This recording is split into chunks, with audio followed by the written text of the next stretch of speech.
Welcome back to the GLL House Cup here in Sweden. We're gonna look at the NA qualifiers for day one. We just had the EU qualifiers, and the qualifiers are gonna be to qualify to big tournament in Shanghai, winning $1 million, and of course we have a big prize pool here at $40K. So nothing to scoff at, and we're gonna be looking at one of the groups in NA. Are you excited?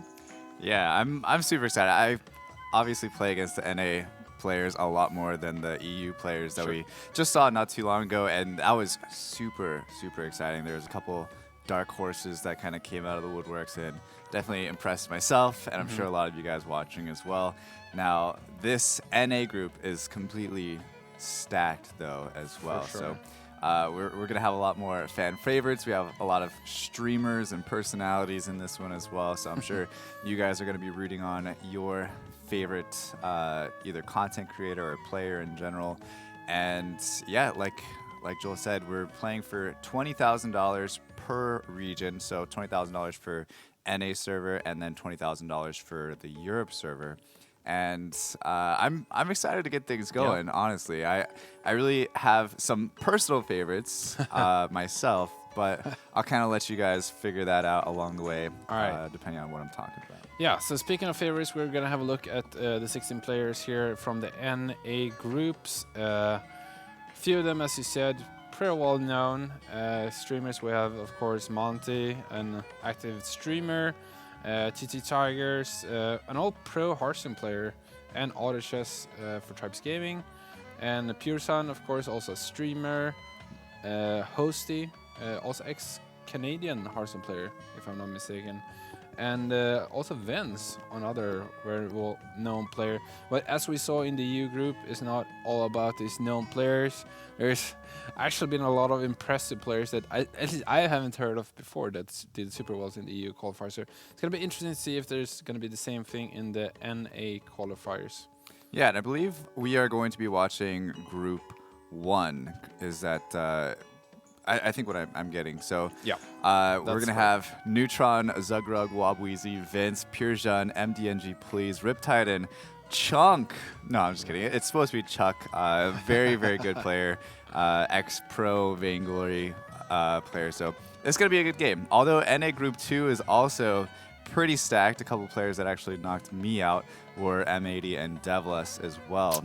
And right, some rivalries going on. yeah, Right? a little bit of rivalries, yes. And of course, T Tigers, which is, I would say, by community, probably one of the best players in the game right now. So hopefully he stands true to that sort of, I guess, reputation and makes it past his group as well. Yeah, a lot of prestige here coming into the qualifiers. I mean, if you've come this far, you're definitely one of the best players in the world. We have had about 15,000 players trying to qualify for this final qualifier, and now there's only 32 players left, 16 from EU, 16 from NA. It's going to be very exciting to see who can net that final top 16 players for the Saturday and the Sunday finals. So four from each group are going to be qualifying for the kind of international qualifier, the kind of creme de la creme, if you will. What about the metagame? Do you think it's going to be way different from EU? I don't think it's going to be too much different. I have heard some rumors that there's possibly going to be some similar comps. Also some memeing going on about just forcing Goblin gamble every single game, which honestly I wouldn't be opposed to it. You know, someone's got to do it for the fans, right? But I think we're going to see a lot of mages, dragons mages, any different types of mage comps. I would assume god mages are going to be a factor as well. And then, of course, some Knights Glacier. But we saw very little creativity from the EU tournament earlier today. So I would like to see a little bit more creativity. We did see Orin with that amazing 3 assassin, 3 mage, a favorite of 2 mine. spirit. Yeah, the one that you were actually saying. And I think he was watching the stream as you were like saying, hey, how cool this would be. And Orin's the type of guy that's just like, you know what, I'm just going to do it. And so he did. He came second place, Yeah, right? he was second. It paid off for him, and he needed that to get himself back into the tournament early. And I want to see something happen very, very similar this round as well. Yeah, I think given that he came into second place with a strategy, it even becomes stronger to find a new strategy in a kind of well-established metagame where, as you said, with the feathered, with the knight leisures, with the mages, with the dragons, if you find something different that uses all of these units that aren't really picked, like the Fan and Queen, of course, and Water Spirit. It opens up a lot of possibilities. Exactly, yeah. Potential, yeah.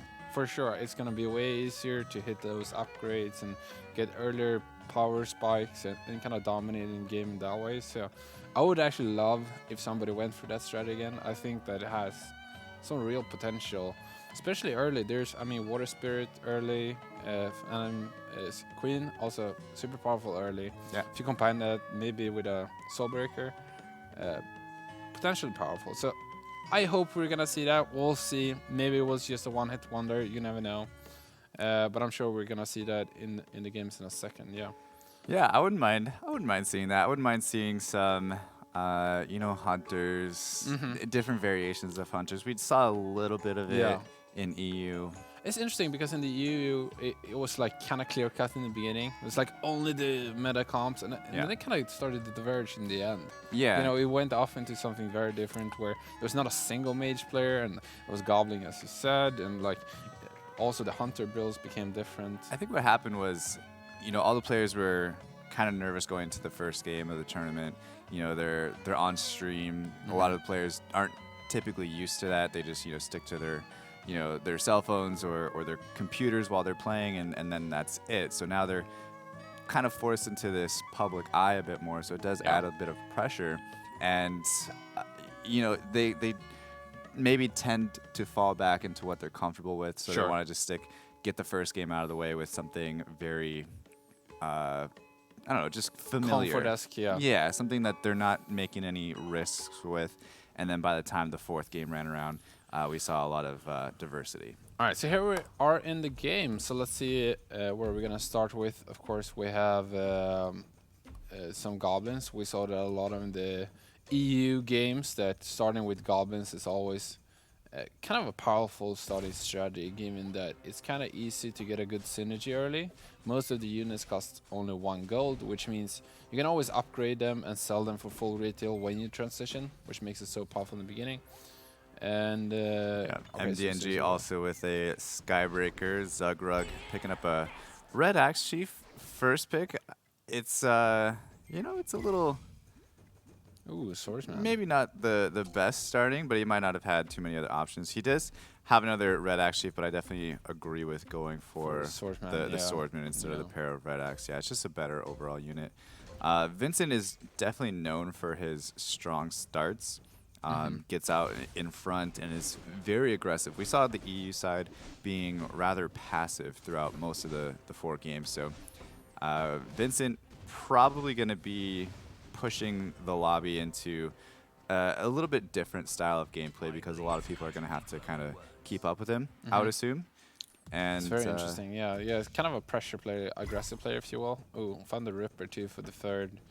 Goblin here is pretty nice. Yeah, 3 mechs this early is obviously really good. And then he has a chance to get a 2-star Heaven Bomber as well. Sure. Yeah, let's look at the other. We have neutrons. World is made of neutrons, right? Electrons and morons. Of course. And he's using the neutron, of course. Yeah. 2-star God of War already. That's insane for him. Super good start. Yeah, it also works very well with it like a Skybreaker, and like having 2 mechs early together with that God of War can potentially be very powerful. We have Tide here. Has a 2-star. Is that a Sky? No, Heavenly Bomber. Yeah. Okay, but that doesn't have too many other synergies. It's gonna be interesting to see which players actually don't end up finding anything too powerful and maybe going into a loose streak or open fort immediately. It feels like most people for the first PvP run is actually gonna actually try to win the first round. It's very uncommon to start open forting immediately. I think we saw 1 player do that in the EU qualifiers. Yeah, that was Orin, who had a couple of goblins and a random Stone Spirit, so it made sense at the time. But MDNG, please, with the 2-star God of War is definitely going to be I mean, I would have been. something to watch out for. That's Yeah. already a huge start. And a pair of Shining Wow. Dragons on the bench as Yeah. well. So this is really good start for him. Sure. Yeah. This is a really good setup to kind of have a fast transition, and that can sometimes be the issue with the mage builds, that it's hard to transition into kind of a winning lineup before you actually get online. And if you get an early 2-star Shining Dragon together with a God of War, that goes a long way. You can put in 2 other mages, almost anything. Yeah. A Flaming Wizard, level 1, or even a 1-star, and a Source 1-star, and that's usually good enough for a long time. Surprisingly enough, though, Neutron and MDNG, please, with 2-star God of Wars, right, respectively, both losing their first rounds. Now, Yeah. this is, it just keeps getting better for MDNG, please. So I'm really surprised that both of them lost their first round. I think it makes somewhat of a sense when you play against goblins. When all the other units dies, usually God of War has an issue of killing a goblin, especially if it has the goblin buff on it. And the mech regeneration is usually hard to kind of getting them all the way down to 0 health. We're gonna see if that's gonna happen again. Yeah, and I think All right, this time it's Vincent, gonna work out though, I think. Oh, if he would have got that Heaven Bomber off, he could have snagged a win there. And these little wins are actually super important. You know, just keeping your streak from an early round is very crucial. So 2 players going up to 5. It seems like both Shock and Tide. and both getting rewarded for it too. They're still 100%, and we have the spirits started for Riptide actually. Yeah, that's pretty nice. It's pretty good in the beginning, especially when there's not as much magic damage, and there's usually not a lot of range units either that are viable in the early game. So Spirit is definitely powerful early if you kind of want to just net that win. That is an early Dragon Knight on level 5. Wow. Extremely early. Plus he has a source along with it as well. So Jesus, yeah. and he already has the spirits going, so he's kind of on his way. Of course, he needs to still get a couple other pieces with the Shining Dragon and Venom to make things really start clicking, but it's definitely off to a good start. And then we have playing against Chuck right now, right? Yeah, this is Riptide versus Chuck, the 2 100%ers. So it looks like Riptide is going to go down to that 2-star swordsman. That's super powerful. 2-star swordman is definitely. Does he have an item there? I think I'm seeing. No, okay, just a cattle armor. Yep. That makes sense. Cattle hide armor though. It's not nothing. No, it's exactly what you want to put on Swordman though. Yeah. He is basically invulnerable to magic attacks while he's spinning, so he's only being touched by basic attacks. So having that cattle hide armor on him is going to be the best possible type of item that you can give him, really.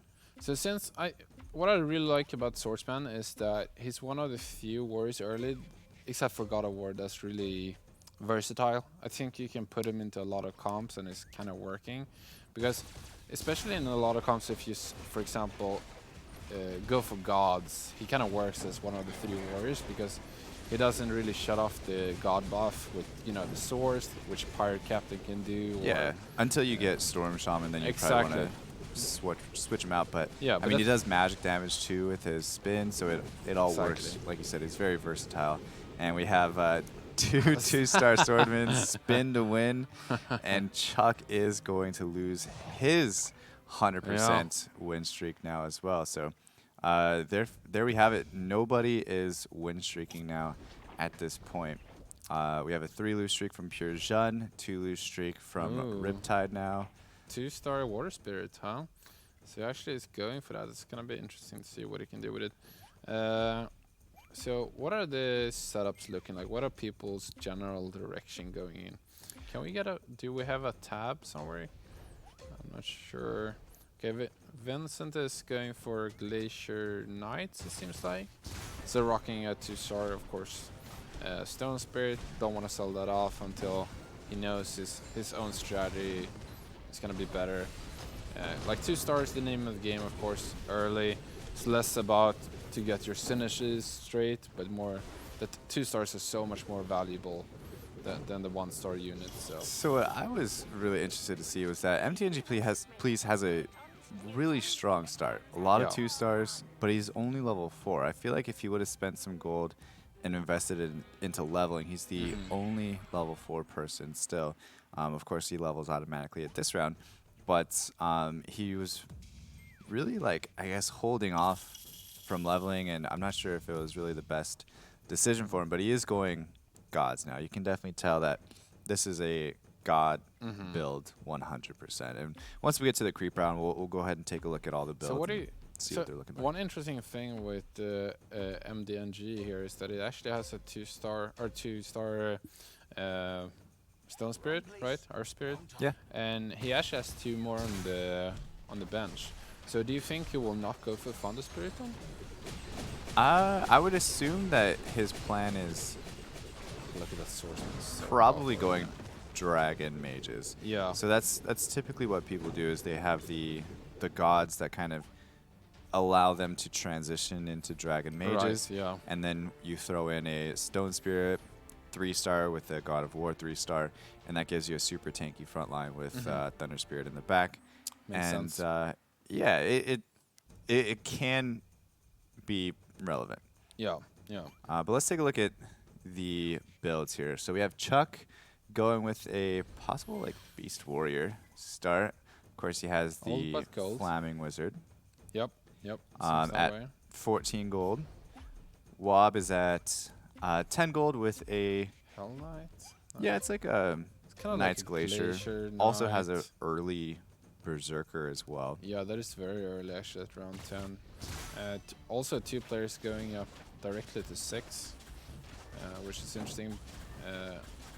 In the previous round, there's more players on 6, of course. In this round, we saw Sagrog and Pure Sun going to 6. And 6 is usually the level where you see people really start to save up their gold, because there's such a large leap to go up to 7 from 6 if you compare it to 5 to 6. So this is where we're going to see people try to develop their economy. Yeah, and it looks like there's a few people that are matching the level 6. We have Zagrug, Purjan, also going up to 6 with Chuck and Wob at the top of the lobby right now. And it looks like Riptide also went up as well. So it doesn't surprise me to see a little bit more aggressive play than we saw on The the EU. EU, So we're yeah. already starting to see a little bit of a different play style overall. For sure. Okay, so here we have some Glacian Knights. Not too many high-level units from Vincent here. We'll see if it's going to be enough against kind of like the classic warrior comp with Werewolf and some Cavemen. Definitely is looking for a lot of upgrades here. Vincent is a little bit behind in terms of upgrades, but he does have a bank. He has the most gold in the game, except for Neutron, I guess. Yeah, and he does take At some 28. pretty heavy damage for round 11, taking -9 HP there. But yeah, he is He does he have is the loose priest. streaking. Yeah, and he does have the priest. Does so have priest, yes, but still going up against that warrior beast, he has to be real aware of it to know that maybe open forting could potentially be a better option, taking off more units. But he's got an egg, 30 gold. So what do you think is saving his egg for? What's the most important unit to really level up? Because the fun thing with Glacian Knights is, I feel like the most important units to level up are Hell Knight and Lightly Paladin most of the time. But they're only 2-cost units, right? So you're kind of losing a lot of gold if you invest your egg into a 2-gold unit. Yeah, and he gets put up against another warrior beast, so he's gonna take Early Razor Claw pretty- too. yeah, pretty decent damage again. Again, -9 just because of the priest, but yeah, it's definitely starting to punish these loose streakers. But I would say with the egg, I'd probably wait for 2 berserkers. Those are the most expensive units, Makes sense. and Also just kind important of- upgrade. It's just so Yeah. much better at 2-star, right? yeah, so I would just kind of save that in my bench, just waiting for 2 berserkers. Of course, it's a long way away, but It's think it's got basically the a economy berserker for you it. can't use yet. yes, Yeah. berserker you can't use yet, and then you just need 1 more for For 2-star. yeah. Exactly. Chuck is still crushing it. actually. Let's see what he's working with right now. 39, 2 Flaming Wizards in play. Interesting. Doesn't have much of a bench, and that's really a testimony to the amount of gold he has, right? Has actually not upgraded a ton of units, so doing surprisingly well. But Flaming Wizard is quite good early, I feel like, because as long as it can one-shot some amount of 1-star units, it's going to be good. But the longer the game prolongs, the more it's going to be about more AoE damage, and Flaming Wizard tends to kind of fall off a little bit, but here in the early game, definitely good. Alright, so he does get that extra gold for 40, doesn't have to sell this unicorn, which in itself can transform into another piece of gold later on. So, nice for him. Also, wants to keep that unicorn for his Razor Claw in play. So, definitely looking pretty good for Chuck here. Super solid bank. Yeah, I think a lot of people underestimate how much gold you actually lose with keeping units on the bench. Yeah. And the fact that he's just picking very specific units that don't necessarily look like they would have him on a 5-win streak right now, but they do. Here we have a super interesting thing that he found another Flaming Wizard, but now he has to figure out which unit does he put in. He can either buy one from the shop, which he did, a sniper, to try to win this round, or he can put in one of the units and try to kind of sell one of the others.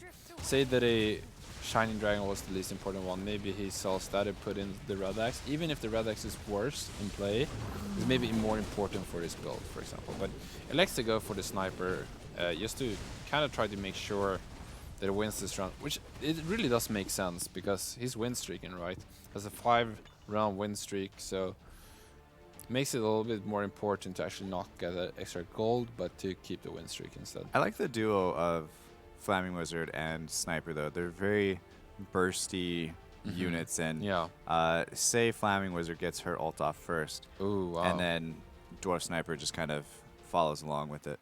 We have a kind of nice item this early on Flaming Wizard. Pole Staff is actually crazy good this early. 400 magic damage is just, I mean, when units aren't that strong, especially at 1-star, which, I mean, people are still going to have a lot of 1-star units. You can actually one-shot it. Almost one-shot it with that item, so very nice for him. So going into round 15 for Wolves, just looking kind of down the list at everybody's economy, the fact that Chuck is at 50 gold and 98% HP is really scary for the people that are down here at 48% HP with 50 gold, because that means that not only is Chuck win streaking and gaining all that extra gold every round, but he's also extremely healthy. Yeah. And so if you're lose streaking, you see somebody that's scary, that's going that good for them, you have to imagine that they can basically spike just as much as you can. Yeah. I think their saving grace or their hope is that the Chuck is playing for a strategy that falls off a little bit later in the game, just because of the kind of strategy he's playing.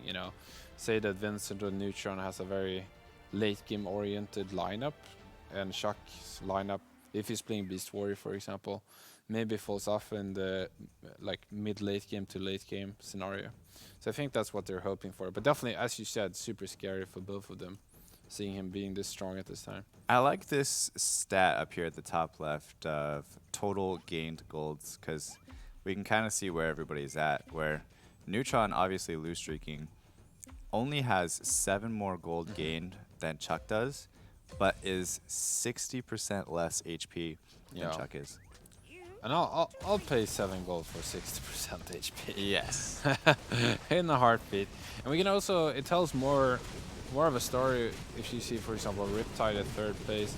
He actually has quite a lot less gold than a lot of the players, which means that he might be 3rd in life right now, but I think it's a little bit behind in this game because his economy is quite bad, honestly. It is extremely low. Yeah. So he's almost 2/3 of the highest economized person. So something to keep in mind. But another thing to look at would be how much gold he has on his actual team itself. Yeah. And the bench. Look at the bench. This is where all the gold is going. And you talked about this previously, like that having an expensive bench really, I mean, it pays a big dividends, right? Because those are all units you invest gold into that actually doesn't help you win the round, but it might propel you into something in the future. I mean, when you get an upgrade on this Dragon Eyes and this Venom, he's gonna spike like crazy. Yeah, I definitely think it's worth it for Yeah, what I he's agree. building right now. I agree. For what it's worth, I think it's worth it. Is he gonna go for 4 spirits this game possibly?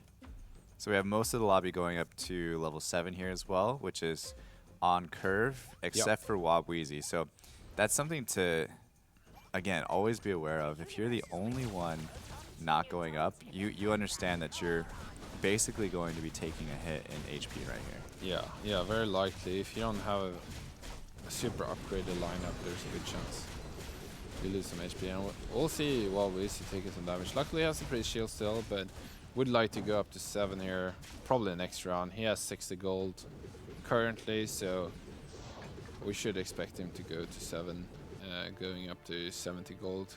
Yeah, I would definitely see him going up. So do we think Neutron can actually reverse his lose streak? Because he's been losing for a long time. It's starting, when you get under 30%, that's where it's really, you have to figure something out fast, because below 30% is scary, All of a sudden, especially if you started winning a little bit again, then you play against one of the top players that have started spiking, you take like 15 damage. And at that point, this might be too late. You're one loss away from being out. Exactly. Yeah. And honestly, his bench doesn't even look as good as, like, say, Riptide's does, except now he does pick up a couple pairs here. Ooh, Venom too. Wow, that's a big upgrade. So yeah, he's rolling in pretty heavily right now. Yeah, he does have to get rid of one, which he does. And so now he's just looking for another Dragonite and Shining Dragon. Yeah. He really needs to go up to 8 also, so he can put in his third mage here. He has a 2-star the source on this bench that he's looking to put in pretty quickly, because he has a lot of potential extra magic damage to be dealt. And he's going to take quite a bit of damage here. These Beast Warriors are doing some work on the loose triggers, down to 14% HP. Yeah, he really needs to go up to 8, I think. Vincent's definitely kind of hit his power spike now, it looks like. Still at 50 gold also. I mean, he's still at 44%. I think that's a little bit more comfortable for the Forest. Yeah, it's not too bad. As we said, when you get down to the 30%, that's where you should start to get a little bit worried. Maybe you should go down below 50 gold at that point. Yeah, typically when you see people running Beast Warrior in a game, whether it's 1 or even 2, staying above 40% is typically where I like to be. 30% is fine when you're not up against Beast Warriors. 40% is a little bit better when you are. Yeah, it doesn't take much of a... I mean, Beast Warriors kind of snowballs in some of the mid-game, especially in some fights. If you get a good, start at the beginning of the fight, they really take over pretty quickly. Shaq's still crushing it. Does he have a 10-round win streak now? 9. Just about it. He's just trying to get through this round 19 to go into round 20. Has a creep round, gets an extra free gold, and also pretty close to Dragon Mages as well. We see several players actually looking into that build now, and that 2-star Thunder Spirit's doing some pretty heavy damage. Yeah, it always feels nice when you have a big ban, can have a win streak going into the creep round. It's like the last round before you probably get another even bigger power spike from after the creep round. I mean, of course, you don't get that extra gold from having a streak during the creep round, but it's nice to be able to propel yourself and keeping the streak even afterwards, since you're gonna get a round of... Well, you're gonna get the shell for a round, basically, where you don't have to be so scared. Yeah, I'm actually super surprised that Wabweezy is still at level 6, where wow, we talked about that. Technically, he should be level 8 after this round, but he does have 84 gold in the bank, so it's something also to keep in mind. When I see this in my games, I usually think they have disconnected or something. Well, let's hope that's not the case with Wabweezy. I don't believe it is. I don't think so. No, I mean, he's at 96, so he's really pushing that max gold limit. It would be a sad game to disconnect. He hasn't Yeah, I I don't don't know, know. man. He might actually have. Yeah, because I don't see a development of his bench either. So this is, I mean, super sad game to be disconnected at this point, right? Yeah, it does Does have a have witch doctor, or sorry, a desperate doctor there to buy that. It probably Despacito. was Despacito. That's right. Oh no.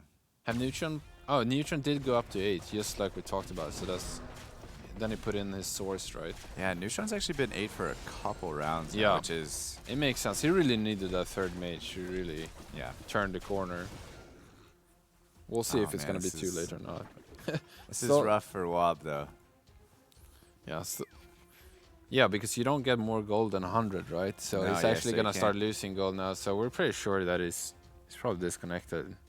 Yeah. So unfortunate in a tournament like this where there's so much on the line. I mean, of course it's a 8-game tournament, right?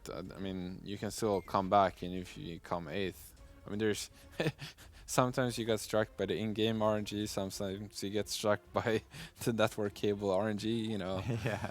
And you can always come back, so let's hope he does do that. You know what would be the sickest comeback? If he just reconnects and then like wins this lobby. Then I don't see that levels up, happening, hits but- everything that he needs and comes Yeah. back and destroys people. The only problem is that Vincent is also taking his units, but yeah, you see he's capped out at 100 gold. Yeah. Yep. All right, poor Wobbliesy. We'll check back in on him in a bit, but now we see Chuck with Ooh, he found two Tortola Elders going Yeah. up to level 8 as well, rolling down a bit too to possibly find his Tortola Elder. Just went Yeah, down I to would 40 imagine gold so. though. So do you think we'll see him taking out the flaming wizard for Tortola Elder once we find that upgrade? Or do you think he'll keep the humans for 4 humans? He I actually would- does already have 4 humans though, now that I think about it. I would assume that he's probably going to keep the Flaming Wizard for now. Yeah. Yeah, he does have 4 humans, 3 mages. He'd probably just go up to, I would assume, level 9. Yeah, for the Yeah, and Elder. throw him in. Do you think we could ever see a 6th human? Potentially. It is a possibility with Dragon Mages because you already have the Dragon Knight as one of the humans too, and Then the second knight with the Argali Knight or something yeah, like that. it could happen. Doesn't happen often, but we'll see if we come down to that. Of course, Chuck looking real good in this game, still having 98 health, 10-round win streak, kind of crushing it.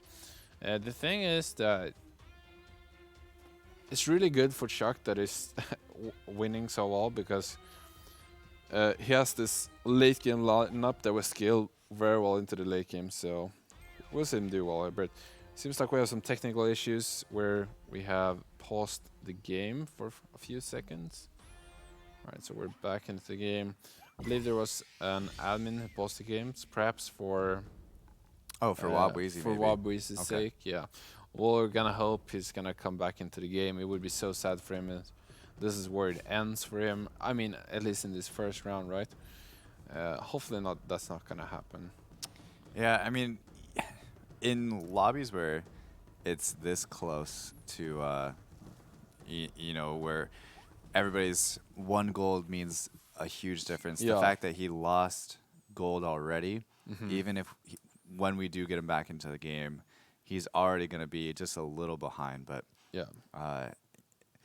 I still feel like he can make something out of it, and as long as he doesn't get, you know, a hard 8th, it's still worth it, of course, to come back Exactly. into it.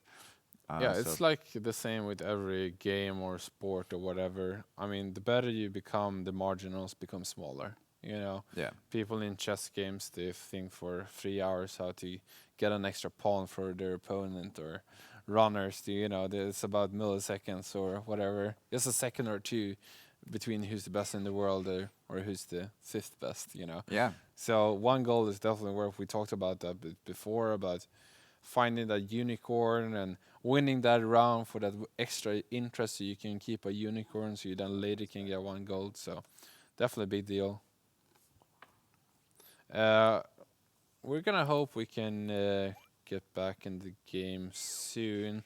Excuses for this delay, but we're gonna try to make it so that most of our players are gonna have the best opportunity to.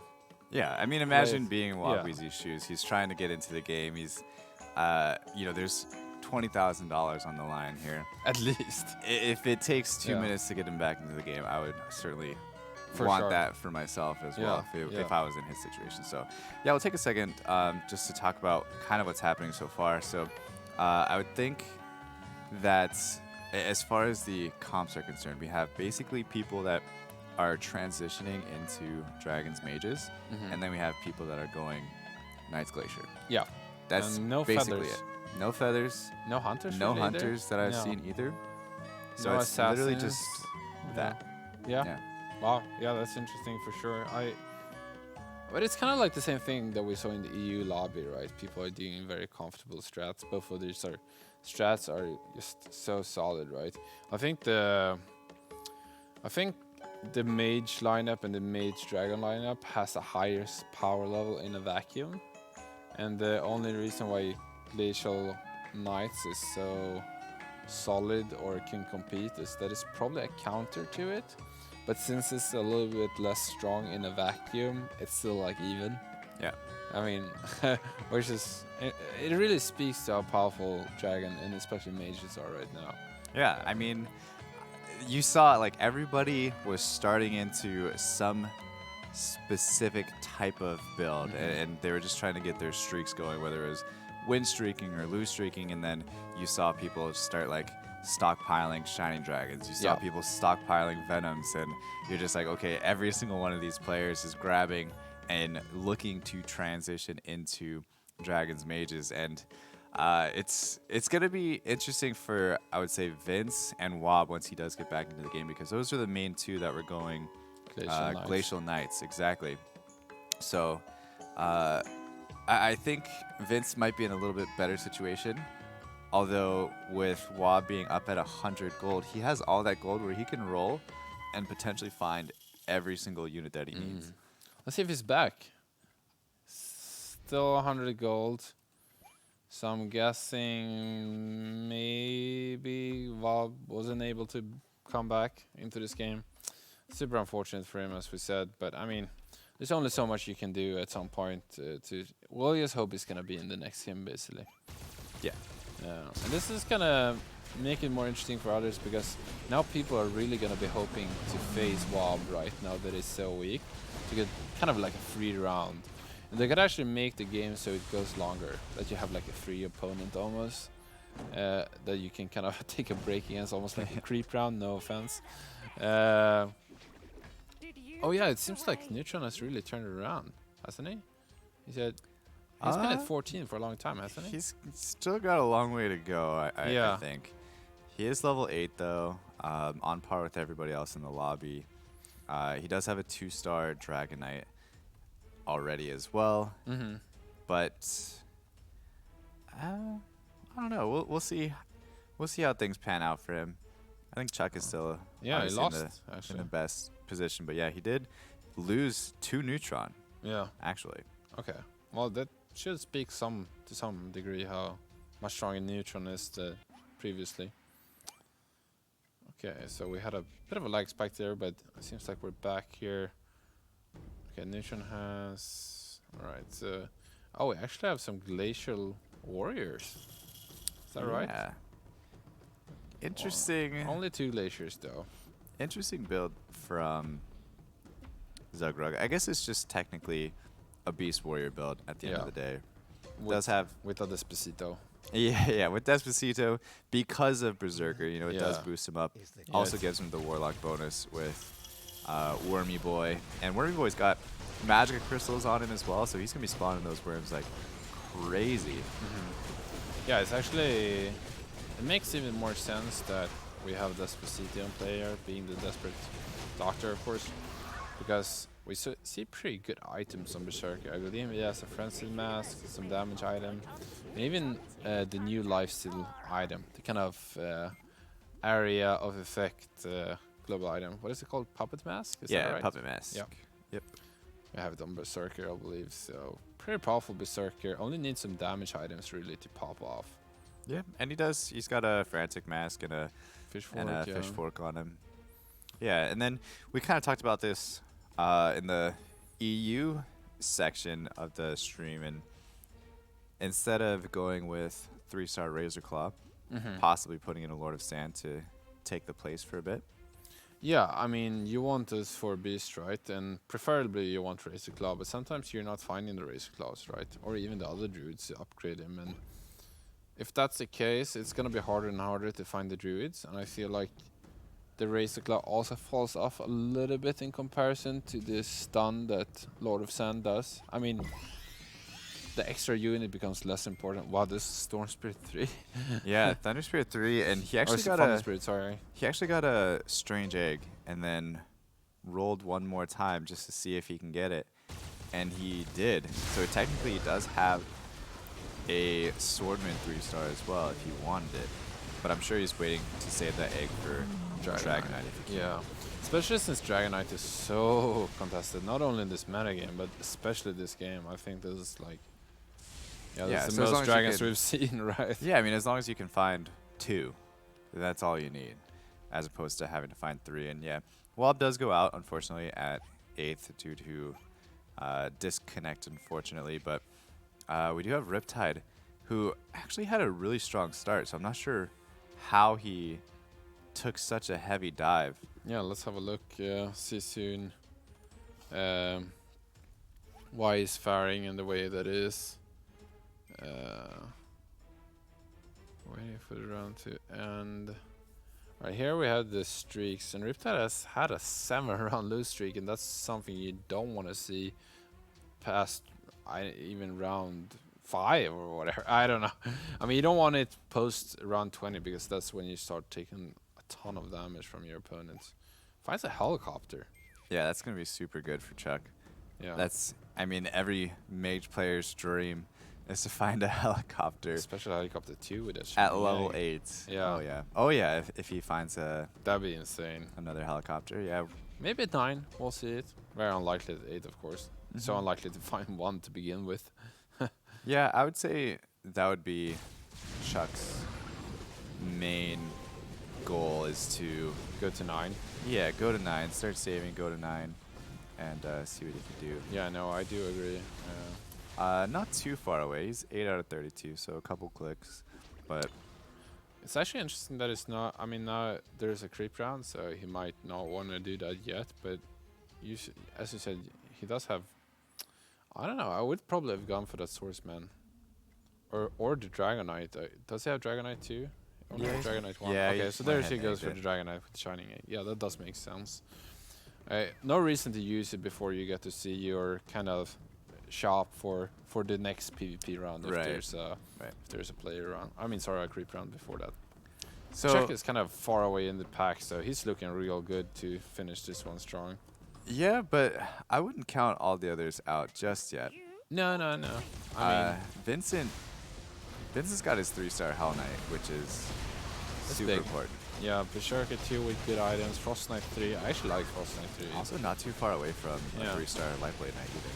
And this is kind of a blessing from the skies that, I mean, it's sad for what we see that he lost here and got out, but this is actually going to make it so much easier for him, for Vincent to find all of his knights now that they are all back into the pool Yeah. with one Glacier Knight player. And The Riptide now potential going Glacier out Blizzard leaving. 7th as well, losing to MDNG Please.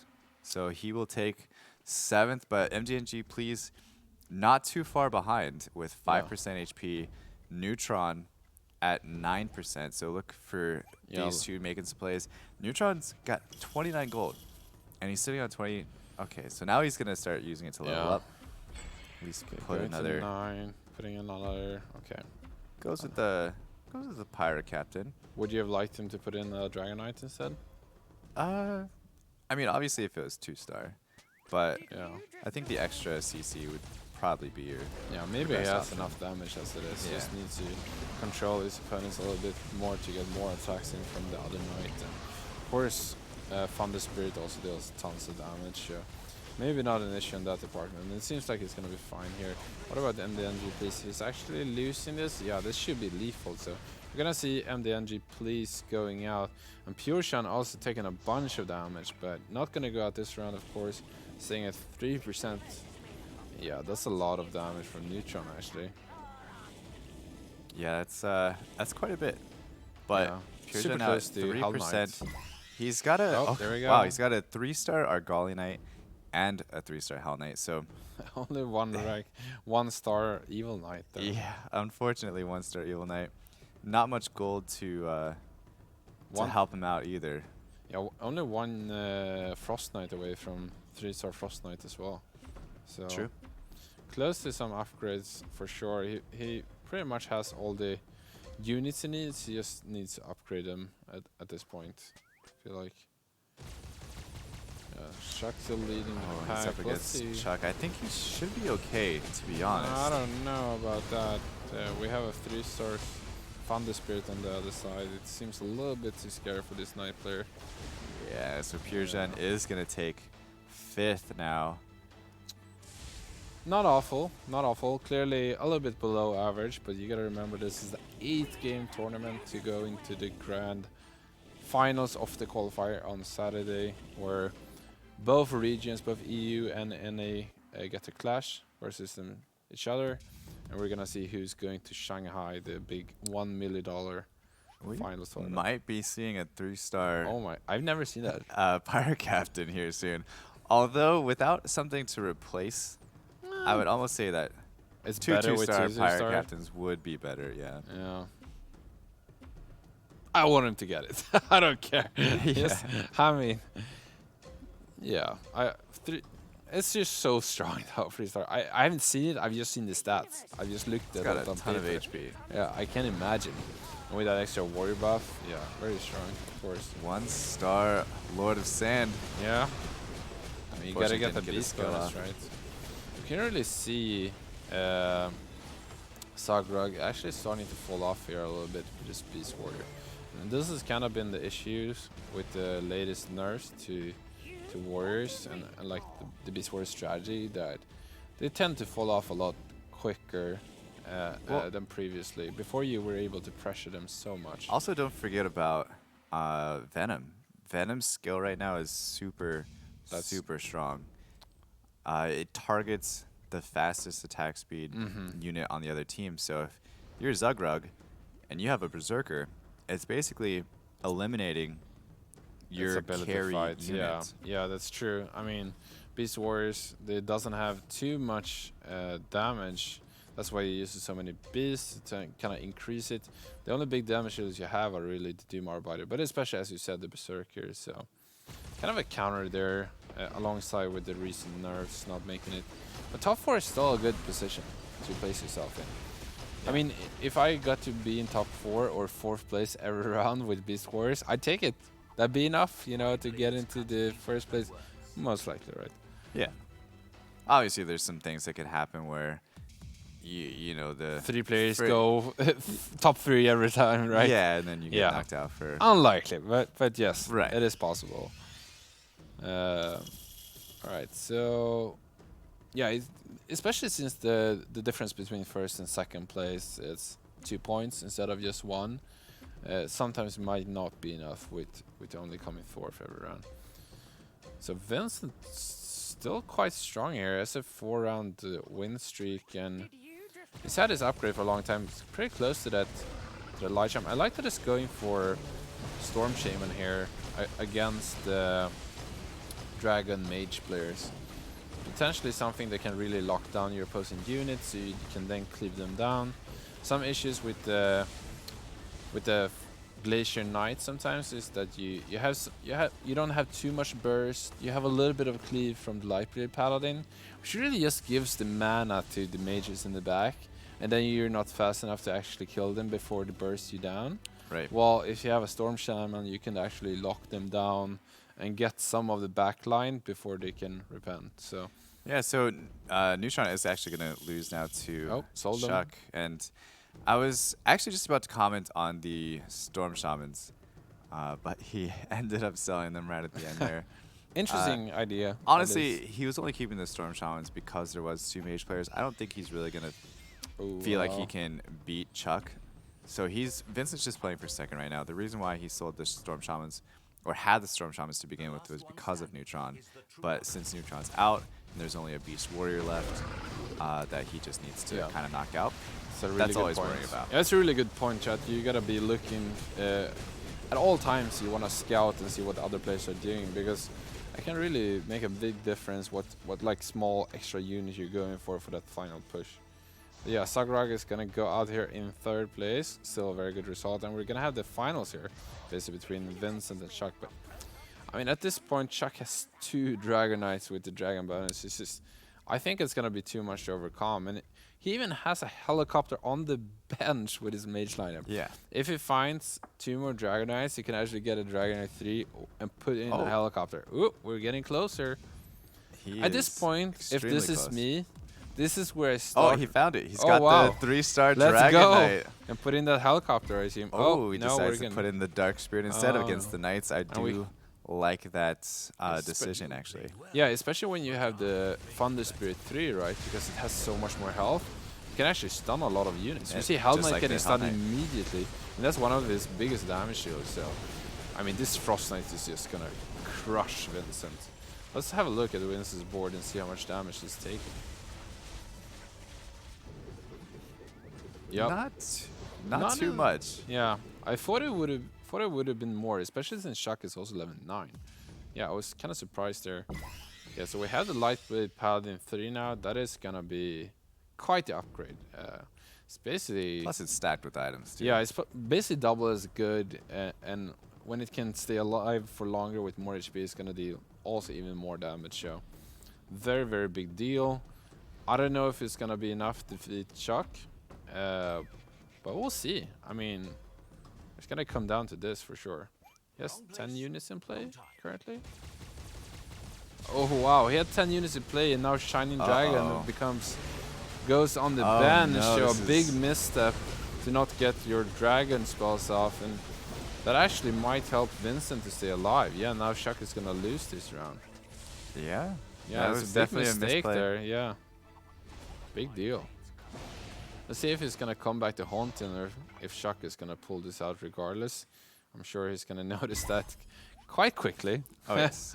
Yeah. Not only did he lose the dragon buff, but also the mage buff. So it's kind of Yeah, like the most important link in his entire lineup is he the got hit Shining pretty Dragon. bad on that one, Yeah, yeah. So How far away is he from level 10? Oh, he's I guess 2 rounds away. yeah, 2 rounds away. He can go to 10 and yeah. It's throw the 35 now as helicopter in. well. So Yep. I think I would sell this helicopter honestly for interest. I think there's almost no chance that you want to take out your Dark Spirit, especially against another Night player, right? Yeah. That has pure damage. It's Yes. just so good against their damage reduction shield. So, of course, going straight through that. So, I would have loved for him to actually sell that. Let's have a look at the items of both players. Chuck has quite a lot of tanky items on Swordsman. Yeah, that's quite a beast. Doesn't have too many damage items on Dragon Knight, actually. Just really looking for that. And this Light Paladin is so strong. Yeah, Lightblade's Not too many stacked up. upgrades though on his items. Very few actual combinations there, so a bit unlucky there, but still a lot of just extra raw damage output. Alright, so we're gonna see Chuck's side of the board here and see if he fares well. Now that he actually has his mages and his dragons in play with that Shining Dragon. Let's see how much this Lightblade Paladin can do. The targeting of this Frost Dragon was actually quite bad, and I think it's gonna cost Chuck to lose this round. The thing with the Frost Dragon is when it actually attacks a unit that stands on itself, it's not that effective. But if it hits the middle of the pack, it's super effective. You know what I would like to see Chuck do? Is I would want him to put his units more in the front, where it meets the other opponent's units, because then they tend to be more in a clump, where Dragon Knight gets way more powerful. Same for Dark Spirit, right? But the way that they're both kind of jumping towards each other, all the units kind of tend to spread out if most of them are melee. Chuck went up to 10. Okay. Yeah, that's a big definitely think it's power a smart thing to do. Go up Yeah. to 10. Although, As you mentioned, against Knights, Helicopter, I mean, he's going to get his ult off, but the slow is good though. it's not going to be as effective. Yeah, and you see that the Dragon Knight is still not attacking some of the more squishy units. It doesn't use his splash damage that well. And this Lightblade Paladin is just so strong. It has so much health steal. But actually, Chuck won on Vincent's board, so this is big. We're gonna see. I mean, we can see Chuck losing every round, but even if he loses every round and Vincent loses every third round, he's still gonna come out ahead because he has so much more health to work with. Yes. Yeah, so big deal there. I would still really like him to move up his units to kind of try to meet Vince's unit instead of trying to have him in the back. I think that would really help him. But he's still like clumping up in the back. Yeah, the Lightblade Knight is just tearing through his team. Yeah, Lightblade Knight is super powerful. Untouched Here. as well, just tearing through his team. But now we can actually see this is the big difference when Dragon Knight actually attacks the mid pack when the units are clumped up. It attacks the squishier units. That's when you really get ahead. But it didn't happen on Vincent's side of the board, so he's actually gonna win just barely. Wow, this is close. I like this. 9,000 damage from that Lightblade Knight, by the way. Yeah, that's a lot. Yeah, you can. I mean, you can really see how much the positioning matters here. It's so important to get that splash damage from the Dragon Knight, and I feel like Chuck is kind of. I don't want to go against this playstyle here, but I feel like he's kind of become a little lazy because he has so much health. It's You just know, like, have I'll you let you felt kill that? yourself. Yeah, but You know. like, oh, I have so much health. I don't really have to do anything different. I win every third time. I guess that will be enough. I know there will be some type of RNG that'll Yeah, happen. But exactly. Before I die. But I think he could optimize way better in positioning here and not actually having it be this close. And there it goes. And there we go, yeah. You get one round where your opponents are kind of huddled together and Dragon Knight just tears through them. Yeah. Yeah, Dragon Knight. Well, it's the same, I guess, concept for Vince too, where he was using that Lightblade Knight to tear through Chuck's clumped up units, like you said. Yeah, no, for sure. And the difference with Lightblade Paladin is that it doesn't really matter if they're too clumped up because it's gonna bounce through all of them anyways. It goes from one to the other, right? Where the Dragon Knight splash damage is really in a like big puddle or whatever you want to call it around its target. So super good for Chuck there, getting that sweet win. He was kind of dominant throughout the match, honestly, and must feel good to claim that. It's so sad when you lose those big dominations. Which we saw happen in the EU qualifiers or tournament earlier today, where we had people with massive leads and then they didn't play them correctly. Right. It does happen. Potentially where Chuck did pretty much everything right the whole game. Like you say, he's a little lazy, just like, you know, I'll let RNG take the wheel here and just let something happen where Vince was moving his units around every single round and trying to make something happen, which he needed to because he was bleeding that HP a little bit faster than Chuck was. Yeah, no, you're completely right. And super exciting first game. We saw Dragon Mages do it again here, one of our top strategies. Are we going to continue to see Dragon Mages dominate? Who knows? So. And we'll see that right after the break. We'll be coming back with round 2 of the NA qualifiers.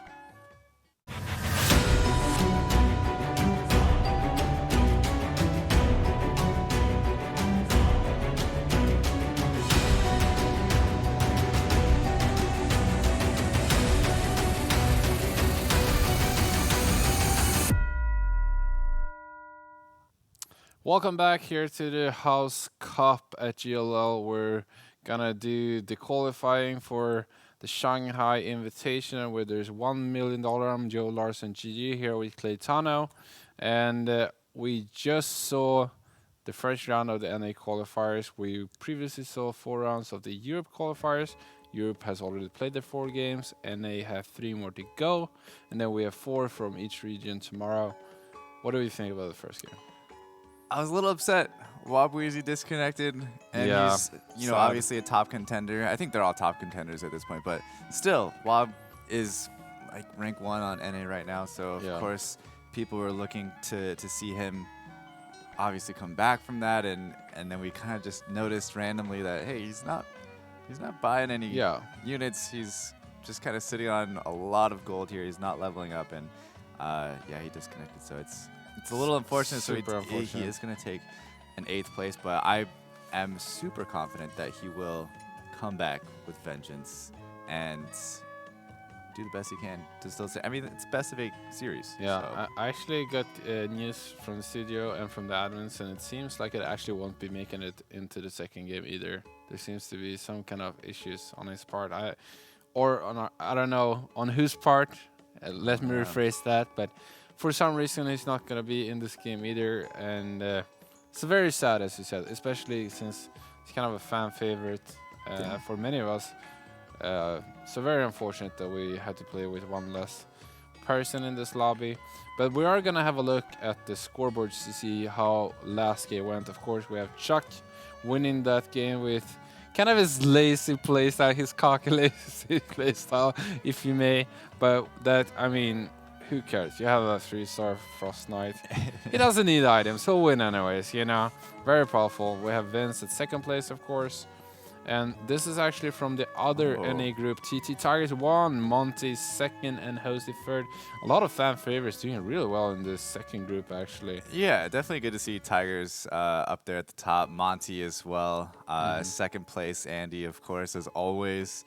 Hosty, another streamer, content creator personality. Definitely. And then SDL, Zath, M80 fan, all kind of bringing up the rear there. So Yeah. it's going to be... I'm almost equally as excited to see what's happening on that side as I am on the side that we're watching. There's just so much keep you guys good games updated along the going way on for sure. here, and yeah, it's super exciting to see both of the groups. Honestly, I wish I could watch them both at the same time, but I don't have 4 eyes, I only have 2, and my brain is not big enough to cast both games at the same time. So No big we're brain. gonna have to do with this guy game, and we have MDMG, please, going for that God of War. Kind of a classic at this point. Yeah, it seems to be the start. If the God of War is in your shop, you're gonna buy it, yeah. Probably grabbing it. Chuck going with the Stone Spirit again. Looking into mages last game, transferring out of spirits into mages, and now he's picking up a pair of Stone Spirits. Yeah, no, I agree. I mean, Spirit, we talked about that a little bit earlier, but there's a ton of melee units, especially in the beginning of the games, and Stone Spirit with another Spirit, of course, is very good against that, and it sells for full relative value if you want to get rid of him later. But it does work well with that God of War early, especially to get the 3 warriors, so pretty decent unit early. Also part of the Spirit Mage, Assassin, Dragon, Humans, whatever build. Yeah. Oh, we have Tusk Champion for Riptide, and Neutron is working with... What is Neutron doing? It's a 2-star Skybreaker, not bad. Another Skybreaker on the side. Yep.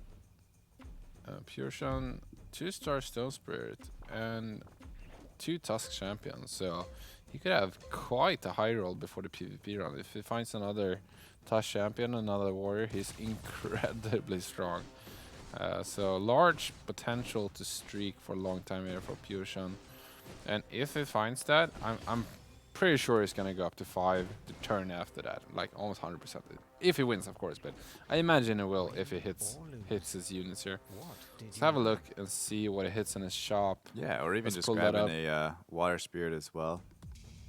Oh, Skybreaker did find another warrior, so I imagine we're gonna see that. Also having a bomber, so maybe he's thinking to buy that and play 3 goblins together with having bomber and Skybreaker, but Shop's a little interesting. yeah.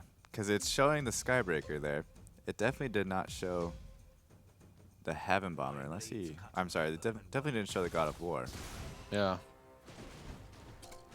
Oh, Oh, must yeah, have there it rolled was. actually for it. So that's probably what ended up happening. Or No, we probably It- just it had was the just a little wrong shop for another Okay. player, probably. That's what I'm guessing. But of course, gonna go for the synergy towards where he has an already upgraded unit. That's unit you kind of want to keep and buff, because it's basically 2 units in one. But Argala Knight is gonna prove to be too powerful here for Fusion early game, which decreases the chances that he's gonna go for a longer streak.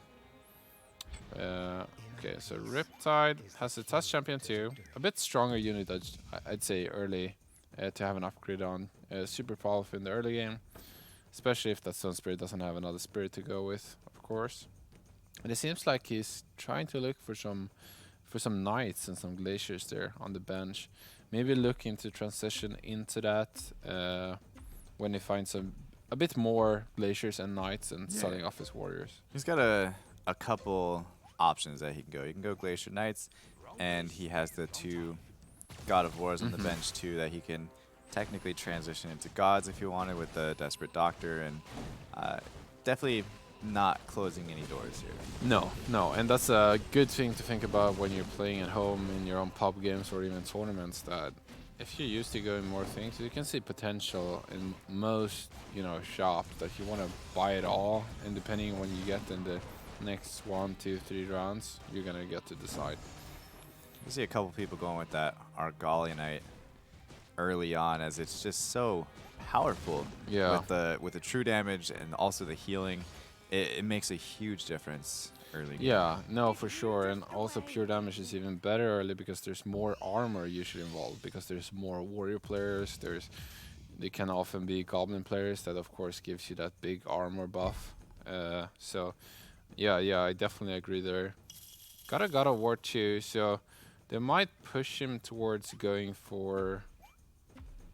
Yeah, it's going to be interesting to see if he's going to go for some God of War build or if he's going to go for a Knight build, because currently he has more kind of Knight Glacier units on his bench.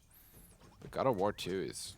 it's a good Also unit. something to look at too. He kind of gambled a little bit staying at level 4 right now, where everybody else except for the person that he got matched up against is level 5. So Smart. He saw that one coming. as someone that's going 100%, you really should level there. Yeah. But he is rewarded with the risk that he took, and now has quite a few pairs on the bench. Yeah. But definitely scary. I was actually like, this is gonna be a little interesting. But Ooh, wow, 2 Skybreakers for Neutron. That's such a powerful start, and I actually like Skybreaker quite a lot because it pairs so well with God Mages as well. For sure, it's a very strong unit to have together with something like a Heavenly Bomber or a Ripper to go with that Divine buff, Divinity buff. Definitely something to look out for here, but it's pretty far away from having a God of War upgraded here, so we'll see what he ends up doing. But for now, this front line is going to prove quite powerful because not only does it deal a lot of damage, but they're quite tanky, together with a very, very large... his backline deals a lot of damage, right? Yeah. Storm Spirit, Flaming Wizard, and Devil deals... there's some of the most heavy-hitting units in the backline in the game. And that was against Chuck, who is another 100%er, or was anyway, up into this round. But he would really look to find another mech here, because actually giving both of those Skybreakers some regeneration would benefit him greatly here. Neutron also selling his bench out right there to get over the gold limit for 10 already. So super smart play there, I would say, because he's got a strong start. So just let it ride, kind of like we saw Chuck last game, right? Yeah. Had that strong start, didn't keep too many units on his bench, was able to econ up and really take advantage of it. So we still have 2 people going 100% now at round 8, which is not necessarily the most common thing to see. Yeah, no, I agree. At some point, usually one is going to play against the other, and at that point, there's a good chance that one will lose his streak at least. And there's other players also who can definitely come back and become stronger than both of them. So, but I'm actually... Do you think the Riptide is going to sell his queen here if he actually wins this round? It seems a little bit off in his lineup currently. Yeah, it's a little out of place, I would say. Oh, that Tusk Champion punch going on a low level sniper. I think that's gonna be it for Riptide's streak here. Yeah, and so now he has to sell another unit as well, missing one of his Glacier units there. It's a big deal, actually. Neutron also lost his streak too, so... Okay, so things are evening up, and the 2 persons actually going off in the distance almost with their streaks got stopped, so I'm sure a lot of players in this lobby are very happy about that. Oh yeah, Yeah. I would definitely be, especially. Are you also like that when you're like streaking and you lose your streak before the creep round? You're like, oh. And but then the other guy, only other guy is also streaking, also loses his. It feels so much better instantly. Yeah, you're like, okay, I'm not that far behind. Yeah, anymore. or like, oh, that loss was not that big. I'm not Right. gonna have someone else who's going so far in front of me. Yeah, no, losing a streak right before creep round is just such a huge eye roll. Like I just, you hate it, and it's almost like it's, you feel it coming too. You're like, I know that I'm gonna lose this round, and you're just like waiting for it to happen. So I thought about that a lot when I played Unlords, and it also translates a bit to this game. But is round 14 the most lost round ever? That's what it feels like. it does feel like it. Yes. Yeah. So you're always like on the edge, and you're always at like 39. I mean, like 29, 39 gold or whatever. Like, I feel like the really game need to win knows- this round. The game knows it's like, I know that you're gonna have a tough time against this player. Yeah. So I'm gonna put you against him Yeah. just to Put really you to the test test. you. Yeah. Let you earn your streak. All right, so we see some classic goblins here with some Shadow Devils, although, I mean, he doesn't have too many other. Do you think he's going to sell the Skybreakers at some point? It seems Eventually, like yeah. it, because he's not really going for other goblins, and I mean, they both sell for full retail value. It's actually kind of sad he doesn't have more. Only one other goblin would do so much for him, or one other mecha, as you said. Yeah, although the double Shadow Devils right now, obviously doing quite a bit of damage. No, definitely, yeah. Just the regeneration is so powerful in the early game. When people are not dealing that much damage, or at least that much burst damage. Ooh, we have a potential Hunter game from Sniper too. Chuck. Wow. Yeah, Sniper 2 around 11. That's a high roll if you ask Yeah. me. Especially good with wooden stick, right? I mean, if you get extra attack speed on Sniper, it's very powerful with Sniper. It doesn't have the highest attack speed really, and benefits the most from attack speed, I think, out of most of the Hunter units really. Yeah, also leveled up here to 6 to kind of match the rest of the group, and also add in another warrior frontline. Yeah, no, big upgrade for sure. And he's up against Neutron, who's #1 in the lobby right now, and he took care of him like it was nothing. Yeah, piece of cake. Yeah, I think there's a good chance Chuck will actually streak for quite a bit here. I mean, the Oh, 2-star wow. sniper is just insane already. Yeah, Vincent though, very strong. He has Also a his 2-star sniper and a 2-star Wind Ranger. Yeah, I was about to get to that. Talk This about is high even rolls. worse, right?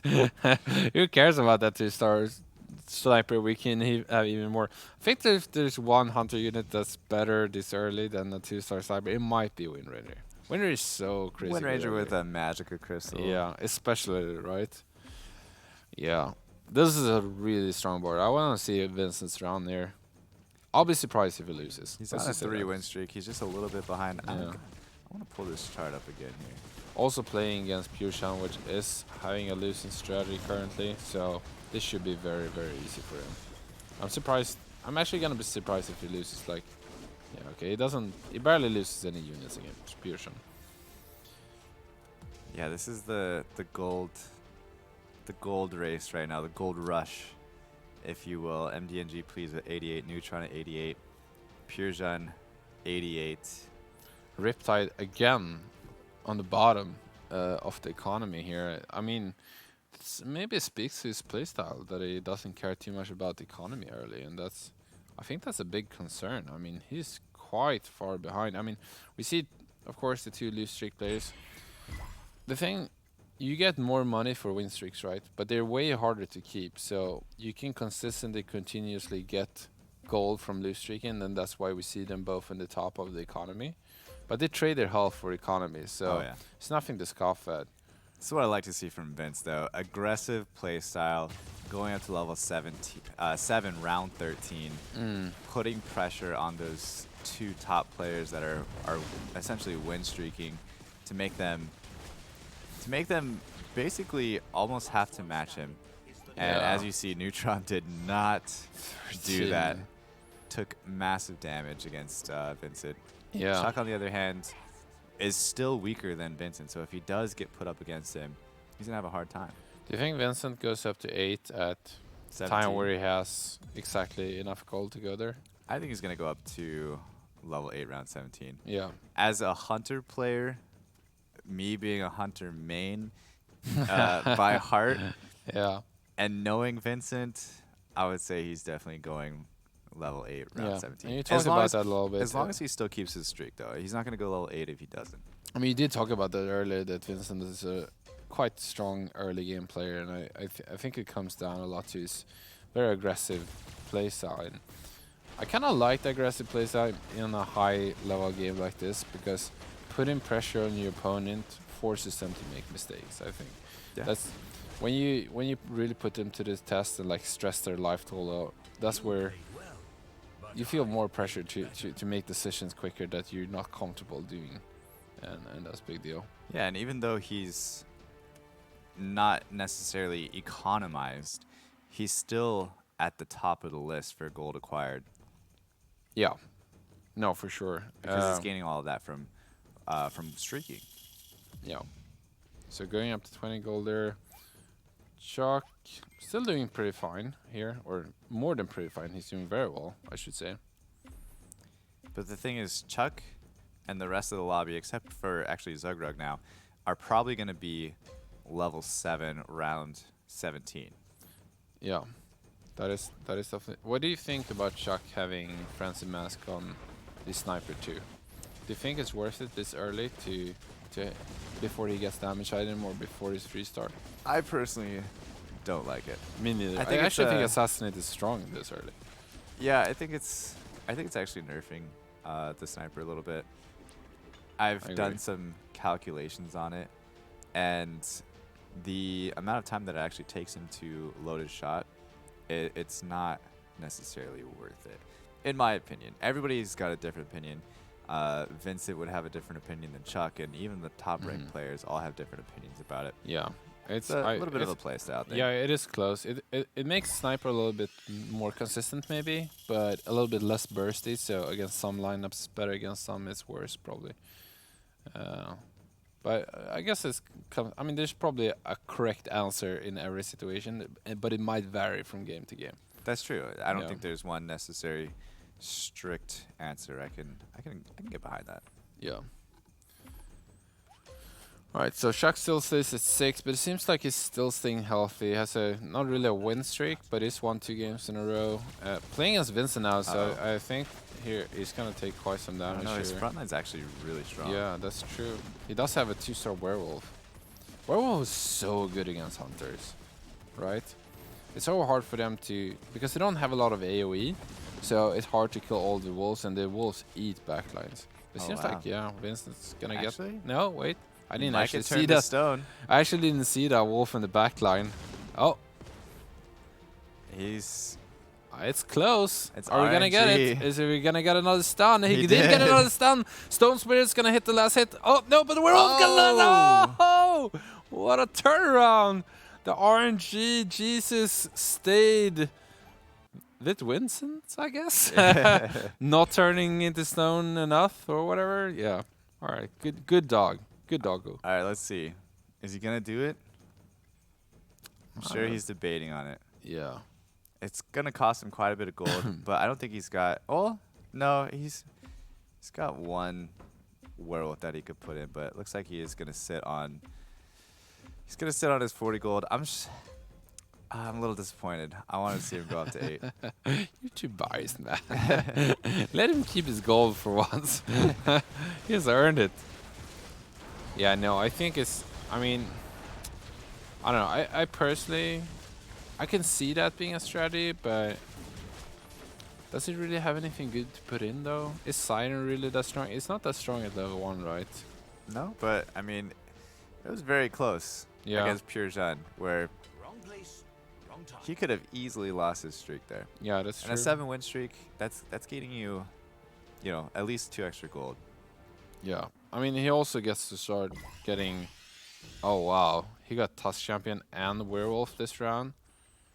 I think if you get both of them and he has been winning and it was really close every round, I think he shouldn't. I wouldn't have.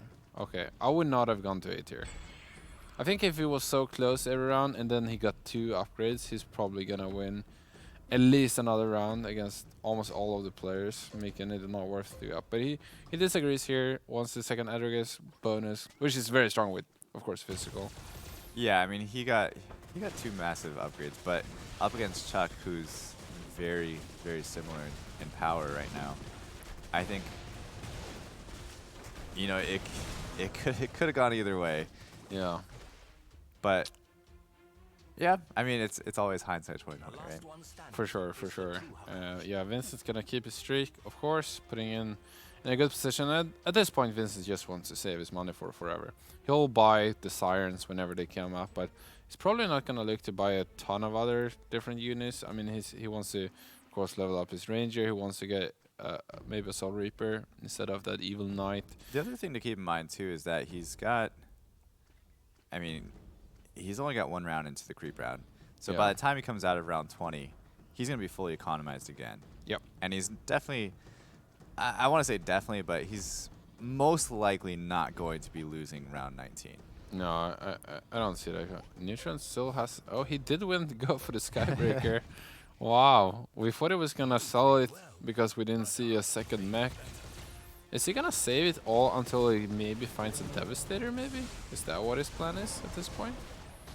I mean, I could see it. I don't see him selling it now. And Devastator is... I think Devastator is pretty good with Divinity. But... Yeah, oh, for sure.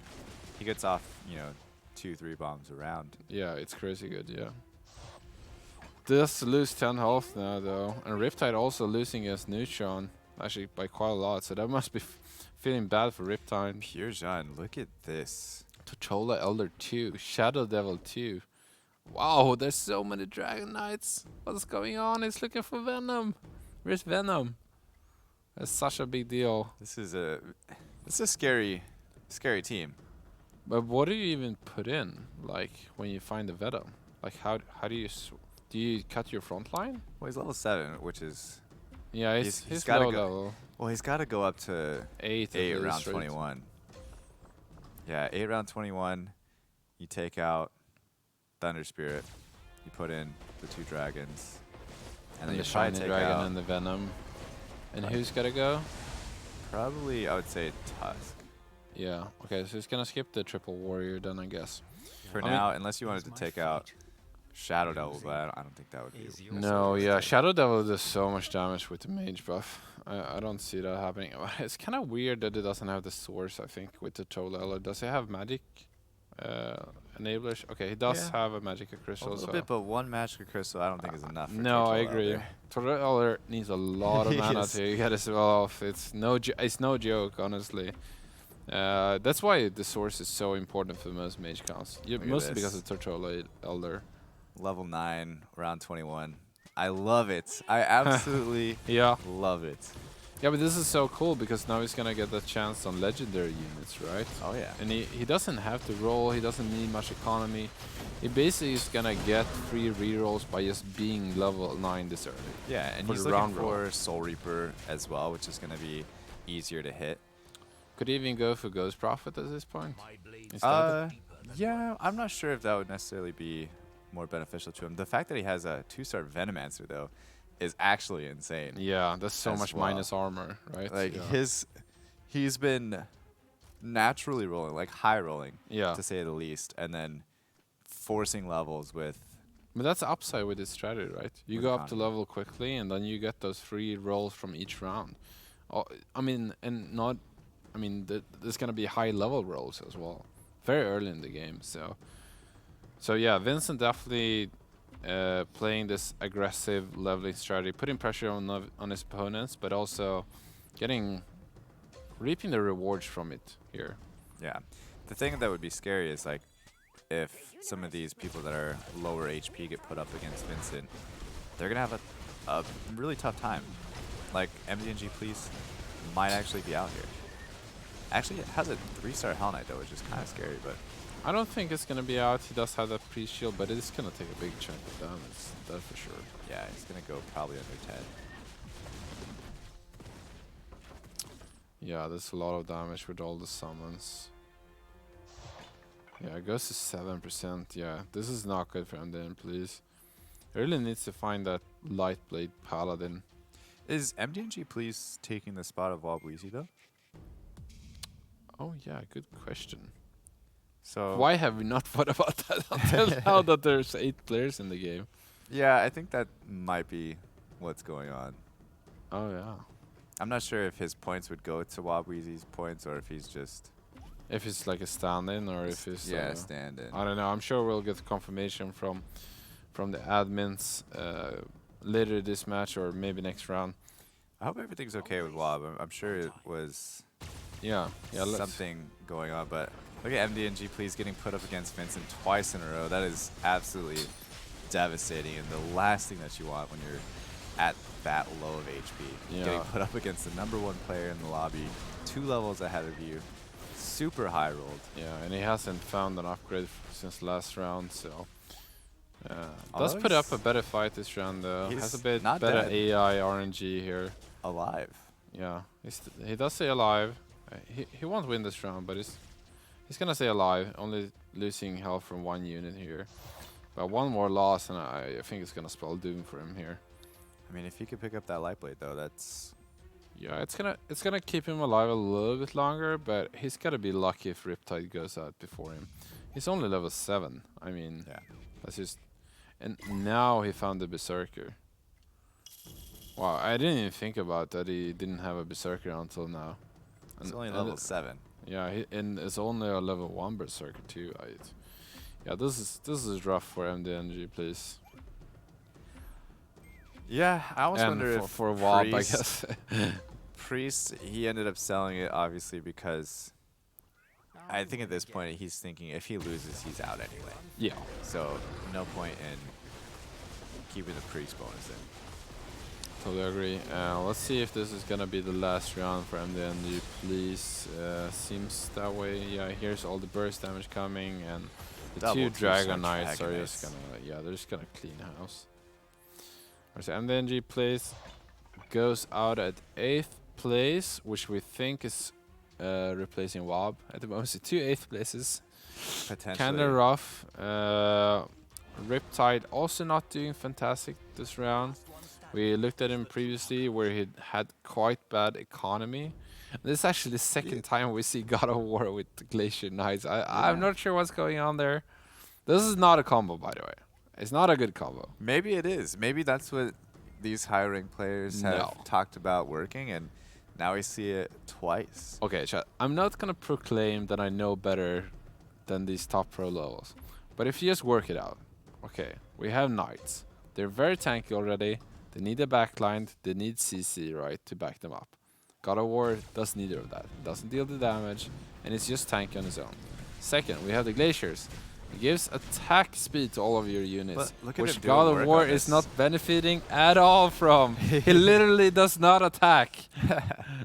Yeah, he's not synergistic in this lineup, but sometimes you get early God of Wars, and then you kind of keep him because he stands his ground by himself. And then you get more early And God then of you Wars. get more of them, and then you end up with a third one, which is kind of awkward here, right? Because I think it's got to replace it at some point. Yeah, he puts all items in God of War here. I mean, he's eventually going to look to replace it with a Soul Reaper, but he's a long way away from Soul Reaper. I think I would still probably take God of War 3-star until he gets a Soul Reaper 2-star. Yeah, which is a long way away. It's true. Do you think I should put in the Lightblade Paladin instead of the Hell Knight here?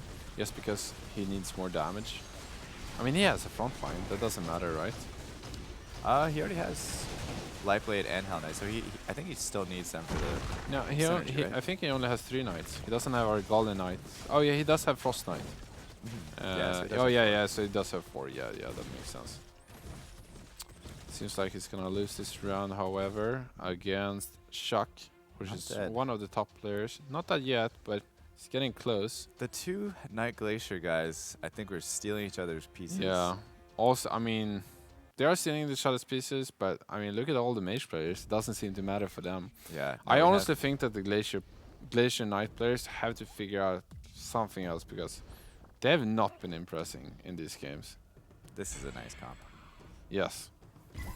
Yeah, this is the top tier comp that we've been seeing winning a lot of games in this qualifier games. This is what happens when nobody else goes dragon, dragon mages, and doesn't contest your dragon knights. You just get both of them. Yeah, I mean in the EU qualifiers we literally saw like 5 players going for Dragon Knight, and here we see 1 or 2.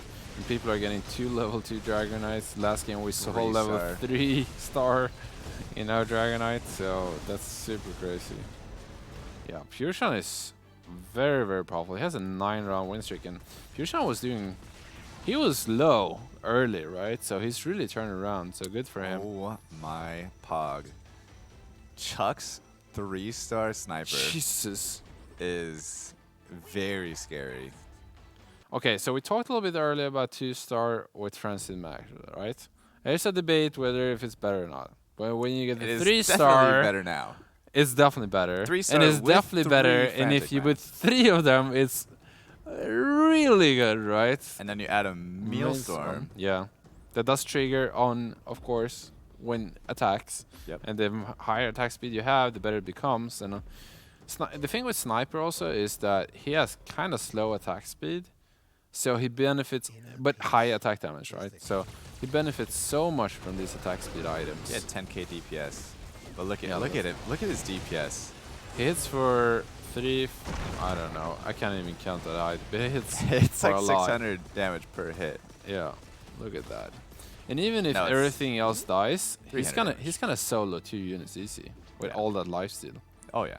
Yeah. 300 damage per hit, I think. I think when you get to this point, you almost want to get some kind of a tank item. I don't know. I love that he has a resistant cloak on it, just to make sure he doesn't die from any kind of burst damage. So he will always be there in the end and kind of tank through the initial burst, and then he can kind of clean up on his own. We do see Zugrug going out 5th here. Yep.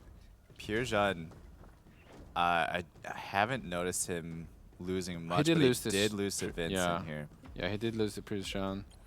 Not so surprising, Vincent being very, very strong. Lost to Shock, actually. Saying that he lost to Chuck, but I'm not sure which one to believe. Yeah, I'm not sure which one to believe. Unclear. Maybe they ganged up on him and they lost to both, which would make sense. Right, pretty good Siren ultimate here. Yeah, we'll see if that's going to be enough. Yeah, this Sniper 3 is just so powerful from Shock. Let's have a look at Shock's board. Is this another Sniper 3? No, this is This Chuck. is the same one? Yeah, this is. Do we not have the Sniper 3? Don't we have another sniper in this game? Vincent? Oh no, he's having the. Oh yeah, there we go. Yeah, yeah. So Not as powerful. So let's talk about the difference now that we're on a creep round. The difference between Vincent and Chuck. So both of them building very similar builds. Okay, you see they're almost the exact same.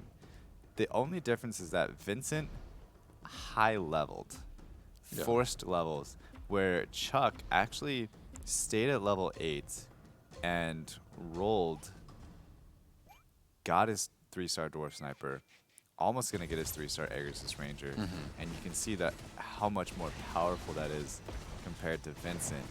So as much as I like the aggressive plays from Vincent, it's very clear here what the better strategy in this situation is. Yeah, the thing with being aggressive and pressuring all the opponents is, since you're playing against a random opponent every time, you can't pressure all of your opponents. That's the thing. You invest money into pressuring them, but some players are always going to squeeze through, and they're going to save up enough money to, at some point, if they're a little bit lucky with some of their rolls, they will get ahead of you, and they're going to have a bigger bank for the late game.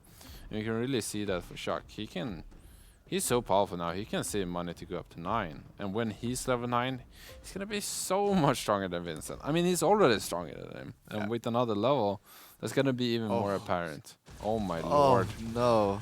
Look at this sniper now, it just deleted the helicopter. Jesus.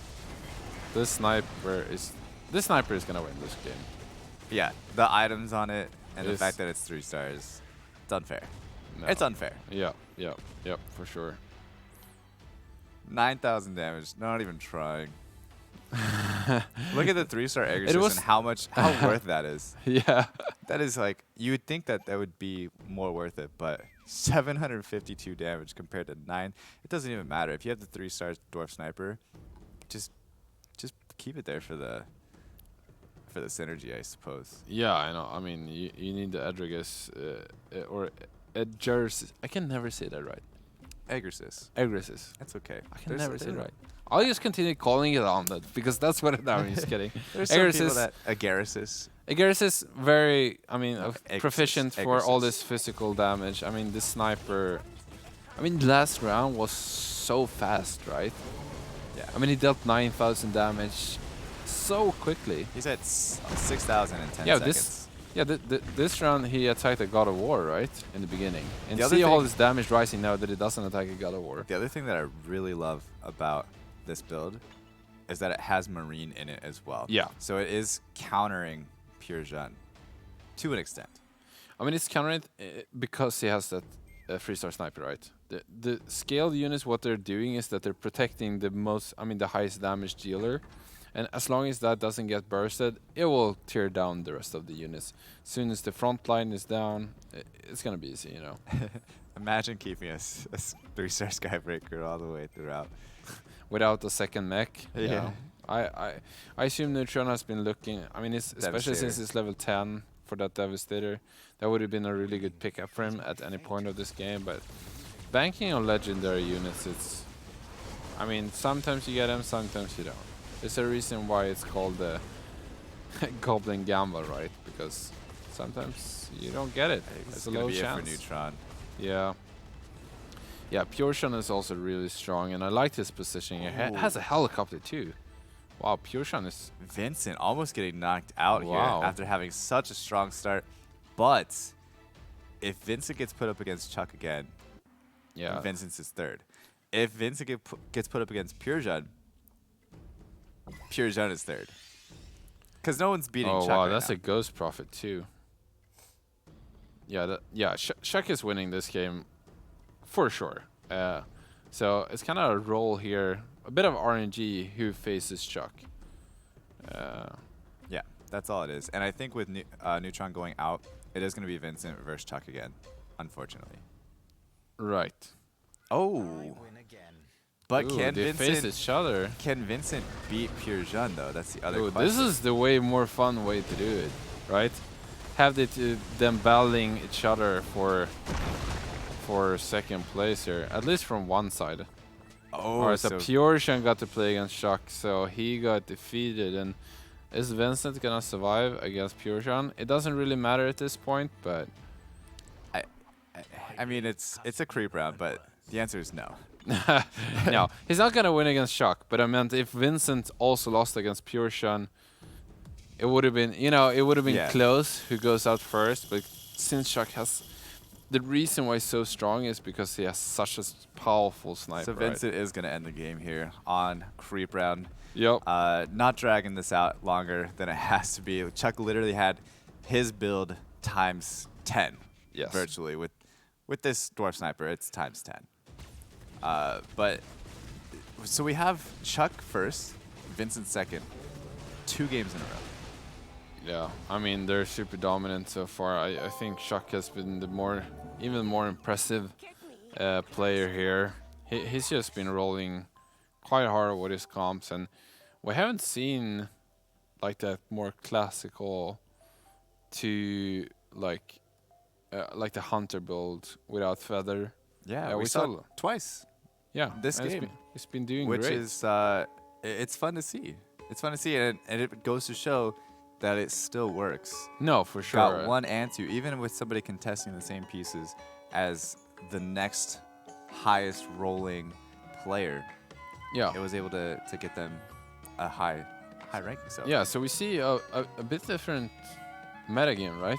In the NA lobbies. I mean, I'm not sure if I want to call this innovation, but because it's like an old strategy, right? It's an old strategy, yes. Yeah, but definitely something different. And we might see that impact lobbies. Maybe this is good enough to beat the mage strats. It definitely seemed like it, right?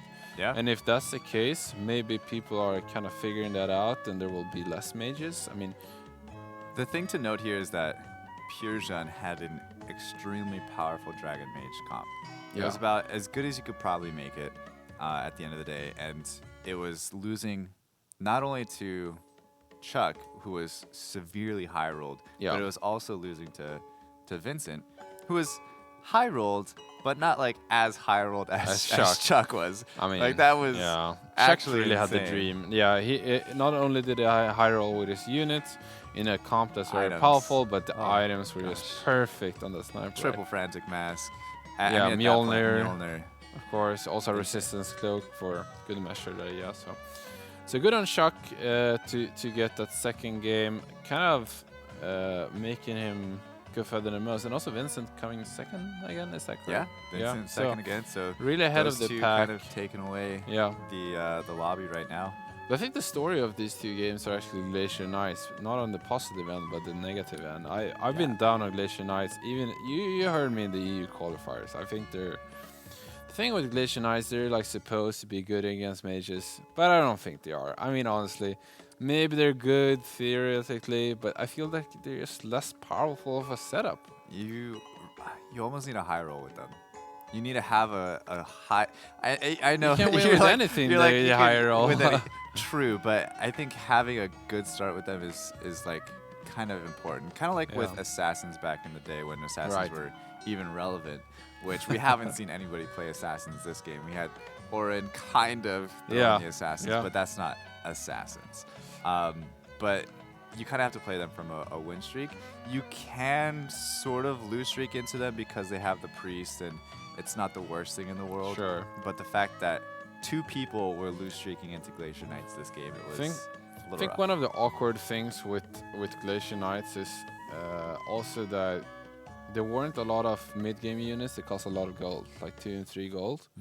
And that means a lot of the times if you hit your units, which you want, is that often your bench is going to be really expensive. Yeah. It's like really hard to actually So- gain gold.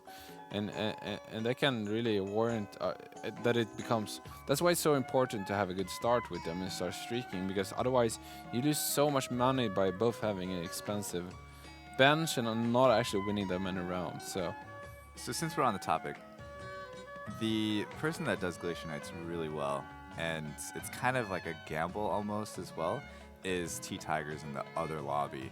And I wouldn't be surprised if that's what he actually won first place with in the first game. right, okay, Because he actually gets to a super high econ very early, stays at level 5 for as long as he can, and rolls over and over and over until he gets 3-star Hell Knight, 3-star that I Light like Blade much Knight, better. and then he goes up in level, gets Yeah. a couple 2-stars that he's looking for, and then he's kind of just chilling, sitting pretty the rest of the game, and then slowly adds in the other pieces.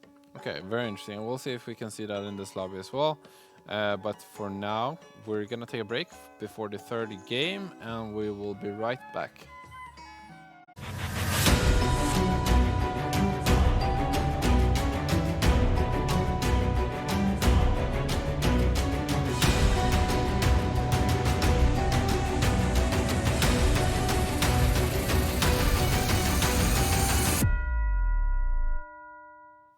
Welcome back to the GLL House Cup. I'm here joined by Claytano. I'm Joe Larson GG. We are doing the House Cup, as I said, and it's the qualifier for the Shanghai Invitational, where there's going to be a $1 million in prize pool. 40K on the line here in Stockholm for all the qualifying players. We're doing the NA groups currently. We had 4 rounds of EU previously, and we're gonna get into the third game in a moment. But so whatever we've seen so far, we have had 2 pretty dominant players. For NA, yes. For NA, yes. Yes. Now, they're dominant, but they're not. It's not surprising that they're dominant. No. We see Chuck here with 18 points, taking 2 first places, and not even just like barely winning, but he has been absolutely dominating the entire ladder. We do have Vince taking 2 second places. Zugrug now actually at 10 points. Purejun right behind at 9 points. And looks like we have another Duplicate. Zugrug with 9 points Yeah, as well. so Sagreg has 19 points because he has 2 accounts at the same time. No, I'm just kidding. Of course, it's a little bit something wrong here with the graphic, but unfortunately, we have Wawiz at 0 points. Is that not because Wawiz is bad by any means, but he actually did unfortunately disconnect in our first round, and he wasn't able to get into the second round either. So there's a good chance we won't see more of him. Very unfortunate outcome. Yeah, I mean, this is kind of something that happens when they're playing at home. Things come up that, you know, it's more important than the video game, you know? I know it's tough for me to even say that, but it looks like it did get fixed. So Neutron is at 10 points, and Wob feels so bad for him. I really do. Sure. But I hope everything's okay, like I said. And he was definitely a strong contender for actually winning the whole thing. So. Yeah, no, one of the fan favorites. We're gonna jump into the third game because it's already started here. Yeah. And we see MDNG, please, here in top row, getting out that soul breaker. We have Chuck, one of our favorites, I gotta say at this point, given that it's 1-2 in a row. And I mean, come on. Chuck's been a favorite, of course. I mean, Chuck is notoriously known for being good. For high rolling. Okay. Wow, that's better lucky than good, right? That's what you're trying to say. I mean, I'll take better lucky than good any time of the week. You know, we all know that us strategic / RNG game players. Exactly. Yeah. So Chuck, looking for those good early game units. It could be 3 goblins, of course. Swordsman also being great early. Since I found the Swordsman, of course, trying to enable that 3 warrior bonus. Vincent, on the other hand, is going for those goblins with a Ripper and a Skybreaker Zug, getting a 2-star Earth Spirit or Stone Spirit. Stone Spirit. This has actually been a really good start for a lot of people. Yeah, it transitions really well into the Mage Dragon build, right? Yeah, absolutely. So keep an eye out on Zugrug. We have Purejan not with the greatest start. No, here. yeah, it's kind of between 2 things here. Maybe didn't find either any goblins or any good warriors. And then we have Neutron. What is his start? Okay, found 2 warriors there. Okay, so Neutron found the triple warriors here to have 2 God of War, 2 Toss Champions. So a lot of potential here. Scary for Neutron. Yeah, if you get both of these upgrades, he's gonna be strong for a long time. And then we have lastly Riptide, our 7th and last player, given of the previous disconnect we talked about.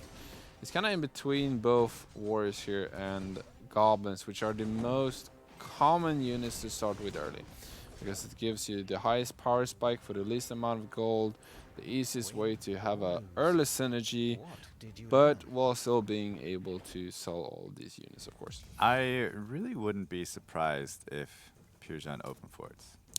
No, yeah, if it doesn't enable a strategy here, it might just be better to go for that 11 gold before the PvP round. Looks like he's not going to. Huh, yeah. Possibly because he has the Lightblade Knight. Exactly. Pair. Yeah, he doesn't want to... The thing is, if he wants to go for an open fort, he has to sell all of his units. He needs to sell it this round. Yeah, this round. And since he has that Lightblade Paladin so close to 2, maybe he thinks that is so valuable.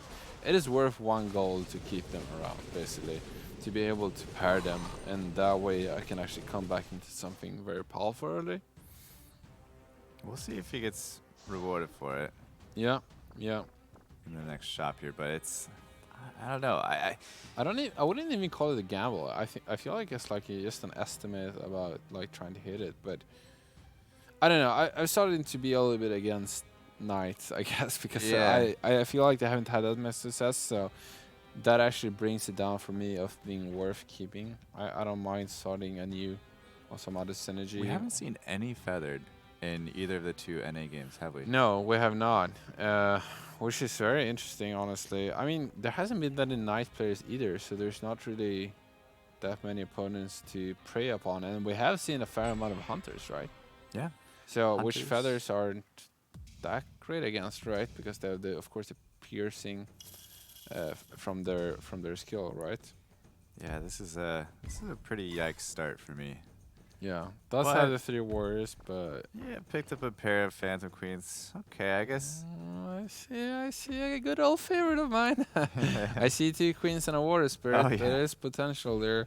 Not the perfect start to go into that, but that could be definitely something. So innovative strategy that I started talking about, and all of a sudden Oren played it. in the EU qualifiers. If you want to see that, you can definitely go back and watch the VOD of GLL broadcast. There is a lot of great content if you missed it from earlier today. And Chuck seems to be playing a Sagrog here, which seems very powerful. Surely 2 swordsmen is quite nice. Yeah, Chuck is.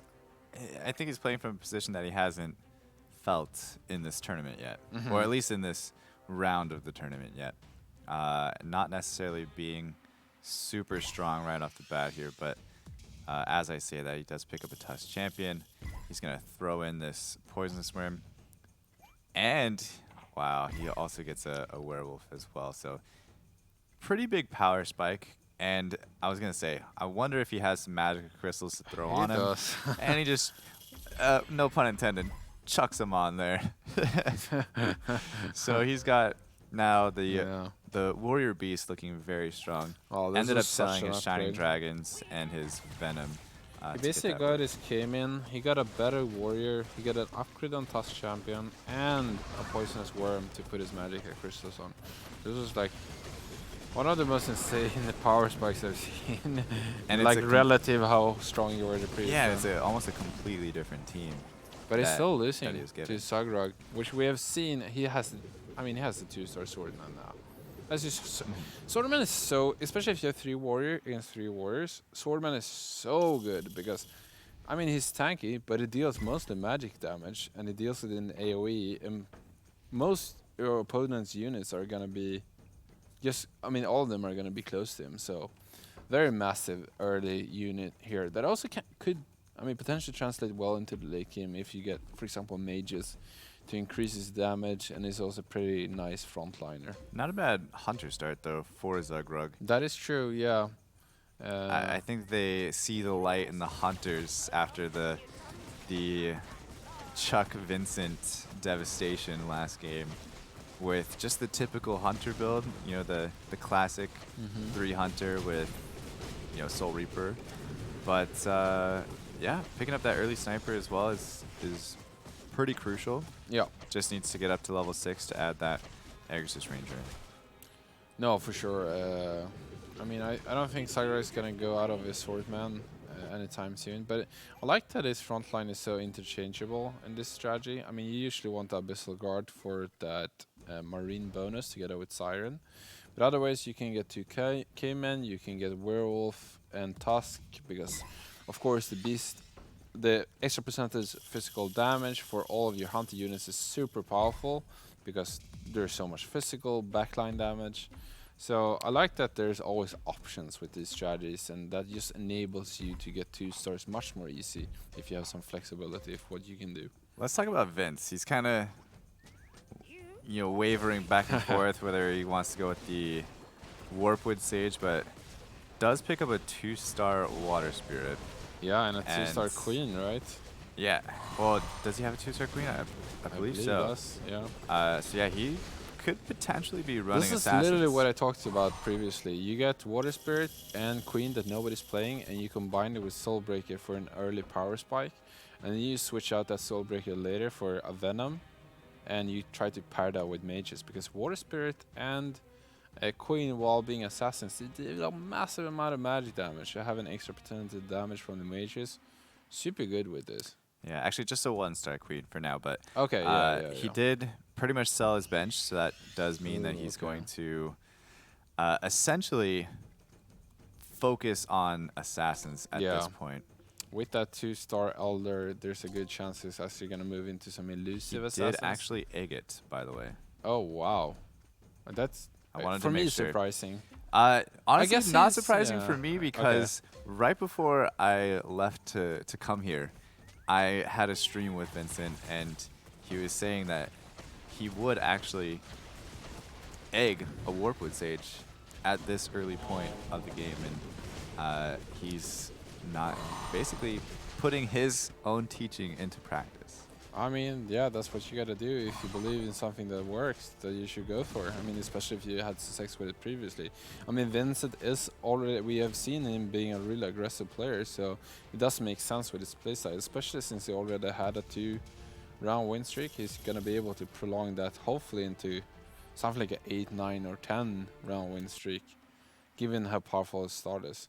And he's really looking to transition, I think, into feathered assassin, if I'm not mistaken. I don't think it's gonna go mages like I talked about previously. Either, yeah, I would say either full feathered with Yeah. assassin or At full least 3, assassin yeah. with feathered beast.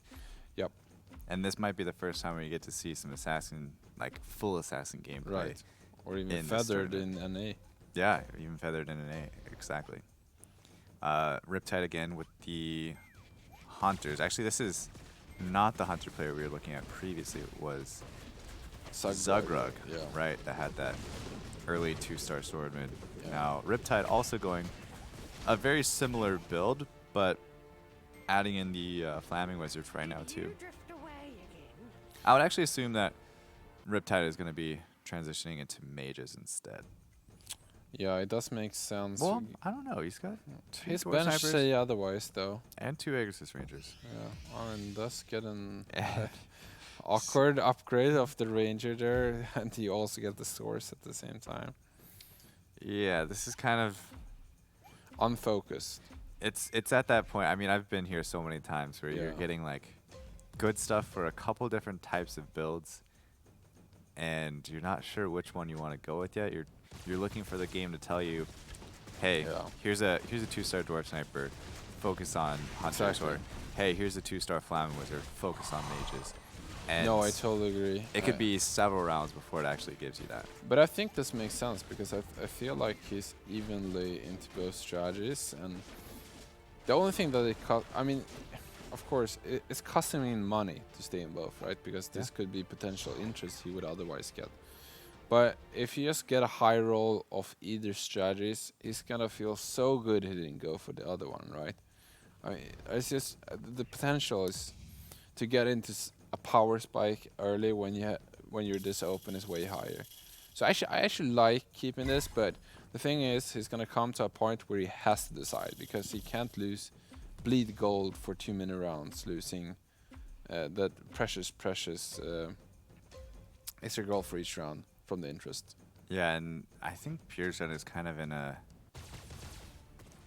weak spot right now. Yeah, he's Stuck in a similar between- position.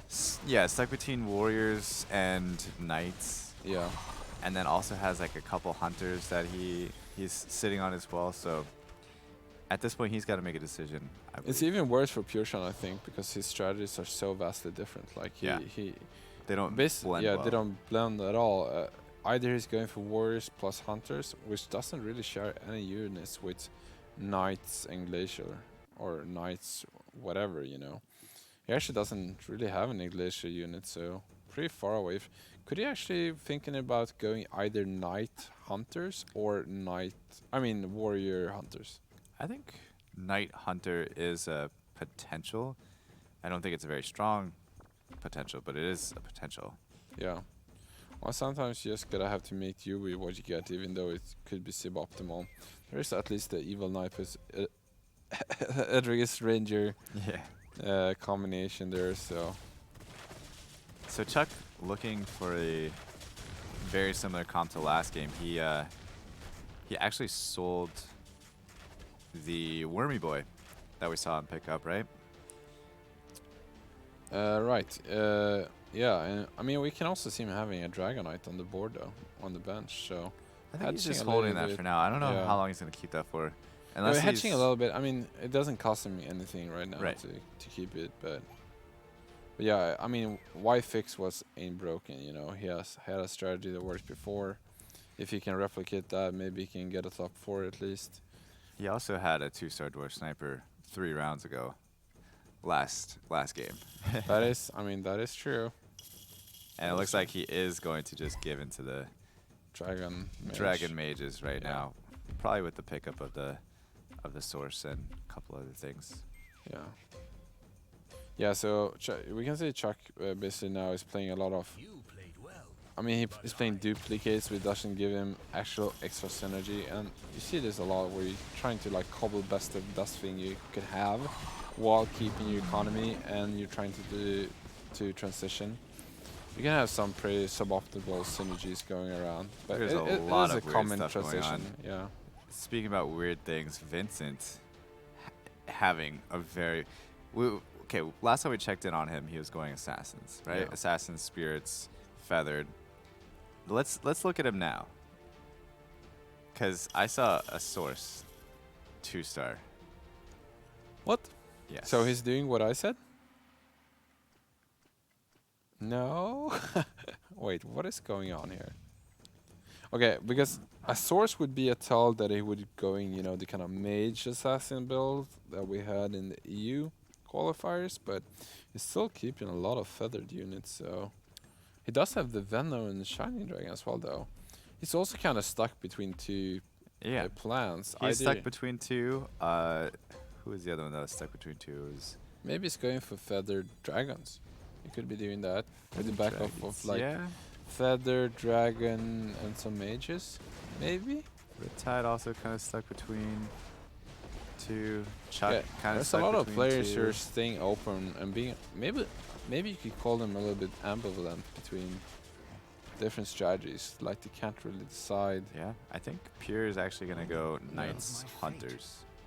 Yeah. I think that's actually what's happening here. Yeah, what's nice about Night Hunters, even Ranger though it's one of the less popular strategies, is that you get a better use of your Agur's units, because Ranger is an Agur's, and then you also have Evil Knight, right, for the Knights. So, because otherwise when you go Rangers, I always feel like Soul Reaper is a little bit awkward, because you don't pair his other synergy in like any other way. So that's a little bit better, but I mean, it's less popular for a reason, right? Yeah. I don't know. I feel like Soul Reaper. You're talking about Soul Reaper being weird in a Night comp? In a Hunter comp. A Hunter comp. Yeah, it's mainly if you almost have to use another Warlock with it, right? Yeah. So that's why I think last game Chuck was using the Venomancer with it, or Vince was using Venomancer. Right. But yeah, but I always feel like that you get your front line of like 3 warriors, and then you have your 3 hunters, and then you're gonna get another Jersey's unit, and then you get the warlock as like the 8th unit or whatever. But that warlock's race will usually also not benefit you, you know. And it's not, you don't always have a beast together with that whatever. But Venomancer makes sense, because it's not, I mean, it does so much minus armor. So that kind of benefits in its own way, because it won't benefit as a goblin, but its spell is so good in the setup, so it makes sense. But yeah, it just takes a long time for Soul Reaper to get online in the hunter setup, usually. So this lobby is actually being kind of aggressive right now. And also even. Very even. Except for everybody's Neutron. level 7. Yeah, Puregen's kind of an outlier right now, but overall aggressive. Yeah, should we look at the gold gain and the... Yes, this is my new favorite Yeah. tab right here, actually. Yeah, also a big fan. Wow, look at this. Yeah, Chuck is crushing it. But it's also very, very similar. I know, you know, 1 gold is a lot, but still, like 9 more gold on round 17. The entire lobby, though. Chuck has 9 gold more than the 2nd place. True. Okay, true. That is a big deal. I mean, Chuck is Very healthy, right? He's very, how do you call it? Econ savvy. Very Big good fan at of that. econ management. Yeah, big fan of that. I'm a greedy boy myself. Yeah. No, but I think he's... I mean, usually you don't see this much of a discrepancy if you're not loose streaking. And while Chuck has definitely lost a fair portion of his health, he's very healthy. 66%, that's route 18. That's totally fine, right? And he already found a Razor Claw 2, which is going to keep him alive for a long time here, I feel like.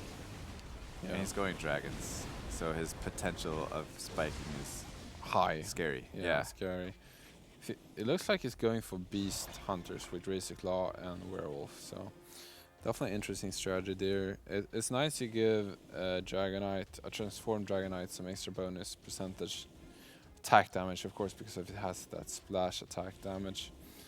Quite powerful damage dealer, for sure. Neutron actually going up to 8 at round 19. That's pretty early. It's also a weird round to go up. Yeah, but I the run understand before it the because he's creep on a round. 10-win streak. Yeah. And if he goes up here and continues his +3 win streak, it's worth it, right? It's worth it. No, yeah, I totally agree. If you can keep this up, it's great. But if you lose here, it's pretty devastating. Yeah, I mean, it's a calculated risk, of course, going up here. It's actually playing against Chuck, which we felt that was kind of powerful with that Razor Claw too. I'll see if it's enough, but his Barry is getting summoned very actually late to come into the match. For every second that that Barry isn't spawned, that's lost potential damage, and yeah, Neutron is, his gamble is kind of gonna pay off, going up to 8 here. I would like him to sell this red XG Yeah, I for was an gonna extra say, interest. Yeah. sell that Oh, bad boy. there you go. Thank you. And he listened. Yeah. No, Nishon is definitely one of those good players who will not miss stuff like that. He's You can think of it currently- in a very easy way. Is this red X Chief worth 2 gold? no, No. no, And yes. of course it's not. He probably wants to maybe even change that. I guess maybe not if he's going for Swordman 3. Maybe He's he wants the definitely red going X for Chief. Swordman 3 at this point. Yeah. Yeah. But so Neutron's actually, what, 4th right now in the points? So Something along those lines. if yeah. he can snag a 1st place, he can really put some pressure on the other, I would say, Bottom players. 5 players, Yeah, right? Because that puts him up in contention with Vincent and Chuck pretty nicely. And now it's basically 5 players fighting for 1 spot. No, yeah, you're completely right. A win when you're in the middle of the pack. I mean, this is only day 1, so a lot can change, of course, in day 2. But Putting the pressure going on to is bed massive. feeling that you made a good job is just, you're gonna sleep a lot better, and Yeah. you're gonna feel a lot better about the games tomorrow. And I mean, that mental game at this high level is actually a big deal, because these guys, I mean, they're very accomplished players, right? And their mechanical skills and their like strategies probably not immensely different in terms of how good they are. But it's more like, okay, did I make all the decisions correct? Did I miss anything? Like, did I basically play at my highest level?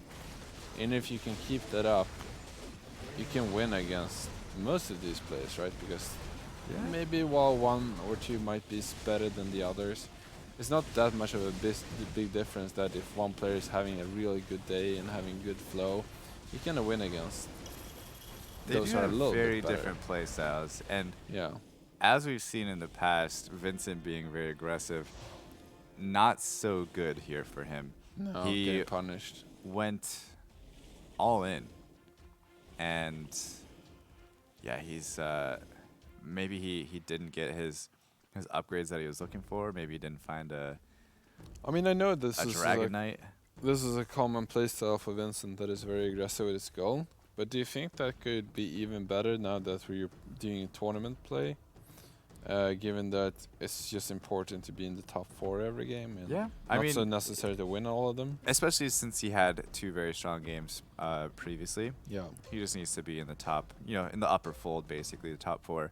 And you can see he's actually very close to several upgrades, so that's probably why it rolled unicorn, down. actually. I would imagine that he tilt rolled a little bit here, looking for unicorn, Yeah. looking for some of these upgrades, and just missed it. Yeah, I mean, sometimes it just feels like it should be easy to find a single unicorn. I mean, it's not like it's a legendary unit, right? So probably just trying to find that and put pressure on opponents while still keeping some kind of a wins here. But he's falling off for every round where he missed this, he's falling off by a wide margin. Yeah, Because he's still weak, and now he doesn't even have gold.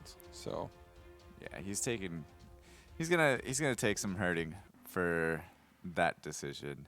But there, he finally got his unicorn. And he made a 3-star Razor Claw. That's a huge power spike. And then he's probably looking to go Feathered Dragon Mage is what I'm thinking. He's going to replace, I would say, Tortola Elder with Shining Dragon. Right. Also throw in the Dragon Knight, and yeah, he's going Feathered Dragon mage. All of them. You have some experience with this one, right? Don't you? Yeah, Feather Dragon Mage. I also have experience watching Vince play Feather Dragon Mage as well. Yeah, the reason why I'm saying so, I've seen it myself. Only once, I guess, but yeah. I remember you were a little bit frazzled about what you were doing when you were Feather Dragon Mage. Yes. It's like, what is going on? This is a weird game. Yeah. I guess I've seen you do 6 feathers as well with mages. I like experimenting. Me too. Maybe a little bit too much. Yeah. Yeah. But Vincent had a huge power spike here. Not only did he get to make his Elder into a 3-star, which we all know is a huge buff, but he actually found that 4th Razor Claw, and Razor Claw 3 is just so much better than Razor Claw 2. Yeah, so getting those upgrades naturally, even though he missed it on the roll down, it saves him a little bit here. So hopefully he doesn't lose too much HP now because he got those very crucial upgrades. So right now he's having 4 feathered units.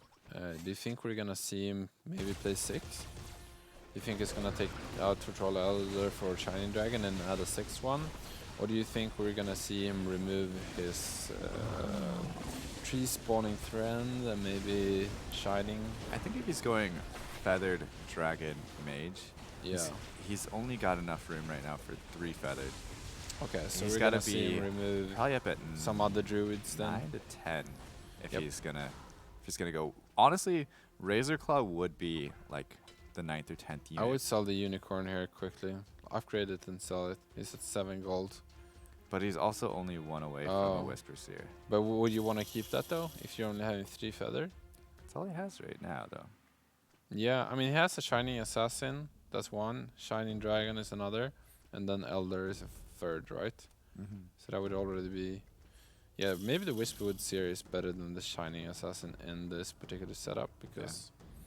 Yeah, of course He did sell the unicorn 1, so that's another thing to keep in mind as well. Don't always automatically upgrade your unicorns, because in a situation like this, if it was upgraded already, yeah, you'd make the econ, but you'd also have to sell basically all of your unicorns. Yeah. And then if next round a Whisper Seer comes up, you've already sold all of your unicorns. Yeah, that's a fair point for sure. Sometimes it can be super annoying to find these unicorns, Yeah. especially the higher level you get. The chances of actually finding 1 cost unit decreases. Let's jump down to the other end of the spectrum right now.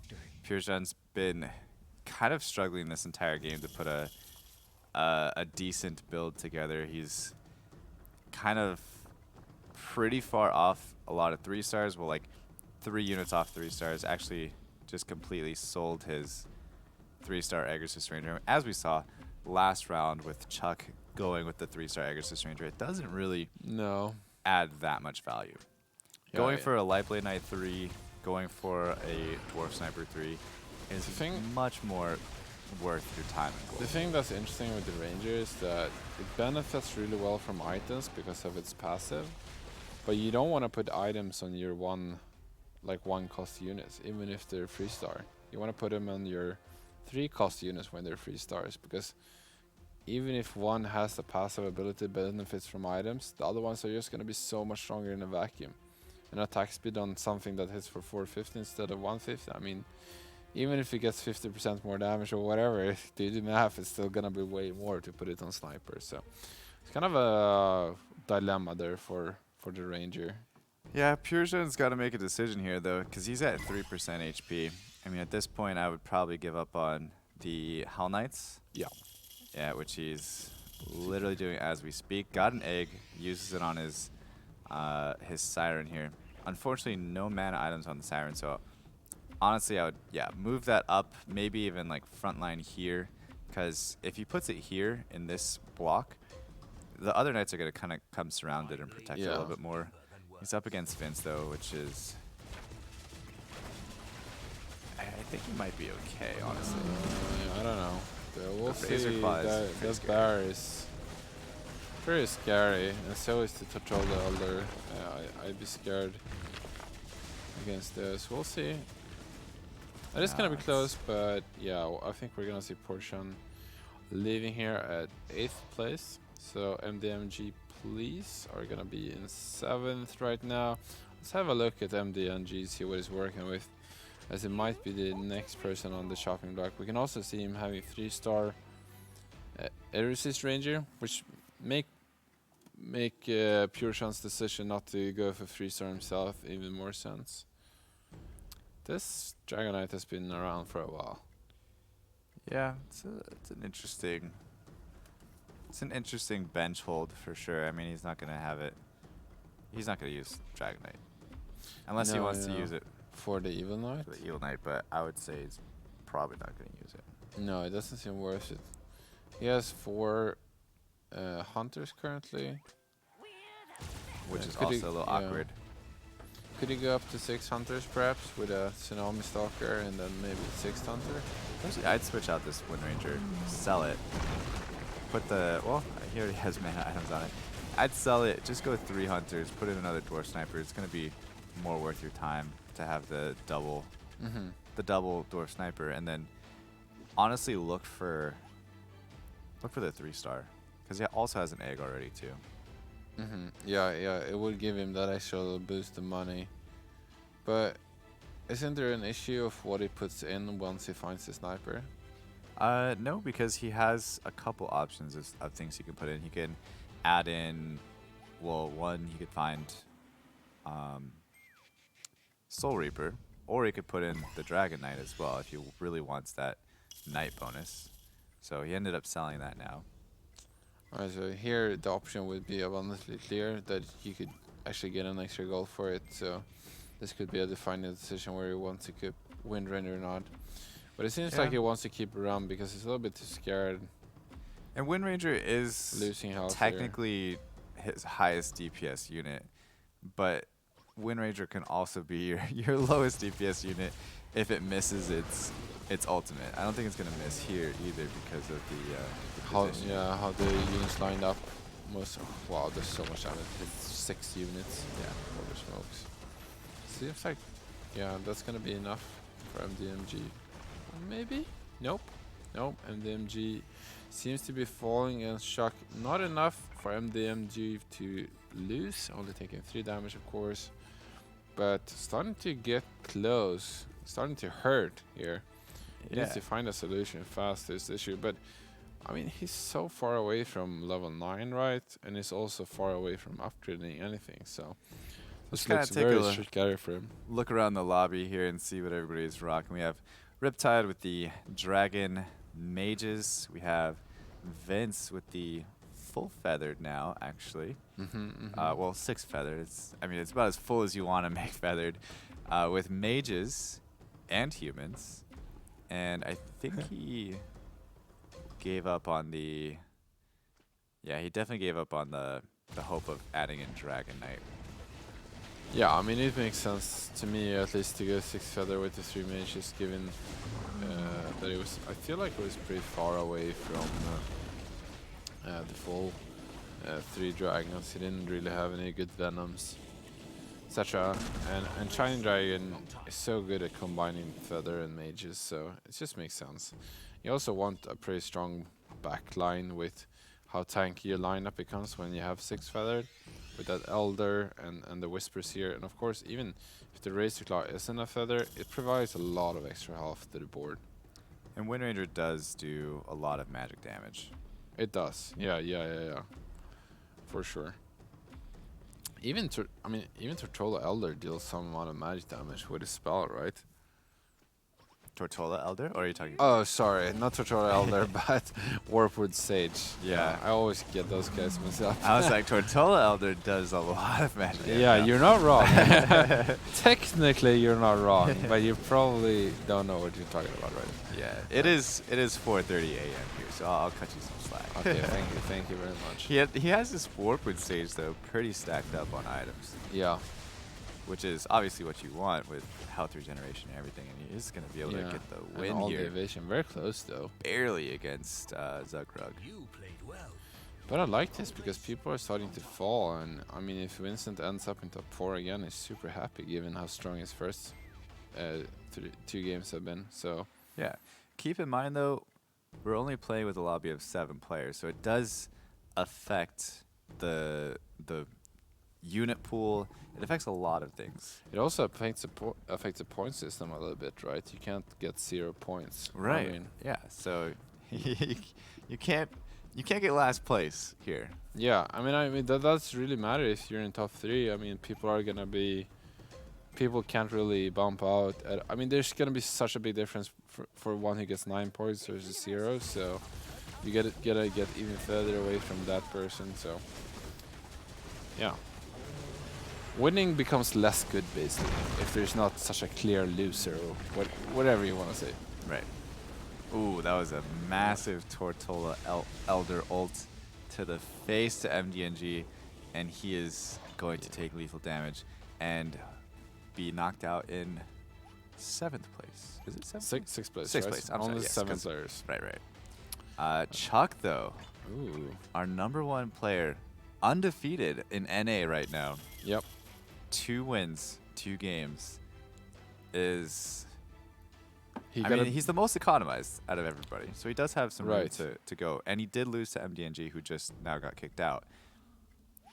I wonder what the economy looks like right now. Yeah, let's take a look. At round 33, Neutron leading by a lot. 341. Yeah, he's been win streaking for a lot of time. He actually had a lot of health for a long time. So we usually see some people go ahead of the pack if that happens. But after that, it's pretty even. Zagrag and actually Shak having the exact same amount of 304 gold.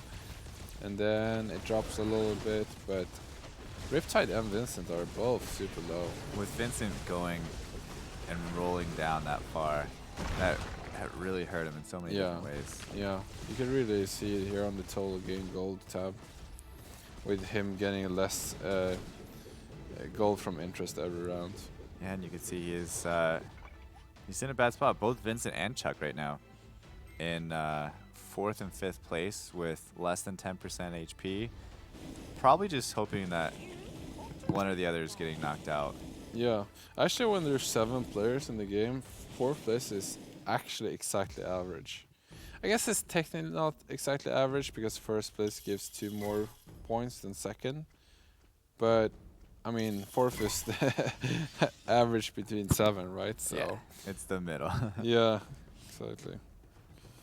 Are Neutron doing? What does Neutron's build look like? We haven't looked at him for a while. Yeah, Hunters with the Warlocks. Yeah, and the Venomancer again. So proving to be quite powerful here. I like that these NE games, I feel like they're even more spread in terms of strategies. I feel like the EU games, there was a lot of games where a lot of people went for the same strategy. Mages, yeah. And here there's like 2 players out of every strategy, like Lizard Knights, like Feathered, like Dragons and Dragon Mage, and these Hunter Warrior lineups. So it's Chuck is going to take Reaper. 5th here. Jesus. Vincent taking 4th, both going out big. the same round, but Vincent's going to grab 1 point on Chuck right here. And Neutron losing as well. Neutron, yeah, losing as well. Zagrag is actually looking very strong. Both going pretty similar builds. But Zagrag does have a 2-star Tsunami. Wow, 2-star Tsunami Saga. We haven't actually seen that at all in this entire tournament yet. Yeah, we haven't seen too many 2-star legendary units, to be quite honest. Yeah, we did see one God of Thunder, I believe, and we saw Dark Spirit. Yeah. That's about it. Just a couple sprinkled in here and there. But of course, super powerful unit. Also completes the Marine. This is, by the way, full Hunter, which is something we've seen a couple times. And this is literally a couple times. This is the second time. Yes. Which is, I don't want to say gonna lose to Dragon. I don't think it will be. Not with the Tsunami Star. It is. It lost. Oh, you mean against this Dragon? I thought you meant Dragon Mage. No, it lost to Dragon. Yeah, I mean, honestly, this positioning was a little sloppy, don't you think? It was, yeah. I mean, it's not ideal. No, you can just put 2 units in the middle, put Swordman in the middle or something, and it's gonna be way easier for him to win that round. Maybe he was sure he was gonna win, so he didn't care much. He just wanted to spend time to use Scouting. his gold and scout, Yeah. and because he has a lot of gold to spend, right? Yeah. Then you don't want to spend time moving your units, but got punished. Yeah, he's pretty close to, like, you know, Heaven's Gift and things like that that could honestly be what, Detrimental. yeah, it could be what wins or loses the game, honestly. So definitely a hit there not to beat the dragon. And Riptide is just gonna rip through Zugrug. Actually, Doom Artbiter uses his ultimate on Tsunami Stalker before he could get a spell off, and that's a huge deal, of course. Having one of the most powerful ultimates in the game. So we have now Riptide taking the lead, and Zugrug now close. rolling all the way down, or actually leveling. To I 10, apologize. yeah. Has a couple options to put in. I would say What did he sell? Dwarf Sniper. I think he sold the Werewolf, actually. Oh yeah, for the Pirate Captain. Two-star Werewolf. Yeah, he sold it for Pirate Yeah, maybe Captain. he has values his CC higher now that it's later game.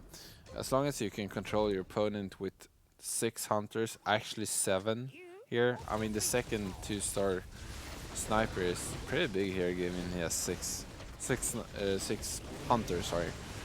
So he's gonna get a lot more damage, and if he can CC his opponents a little bit longer, that's gonna pay dividends. Yeah.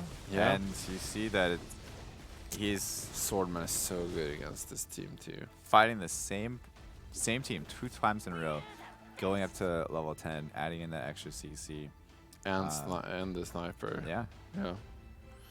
Yeah, Swordman is excellent, of course, against mage lineups because it becomes Magic Moon when you start using Blade Flurry, and when it's tanky too, it's gonna survive through the initial burst, and then it's gonna start wreaking havoc on your opponent's backline. Riptide rolling down a little bit here. I would not be surprised if he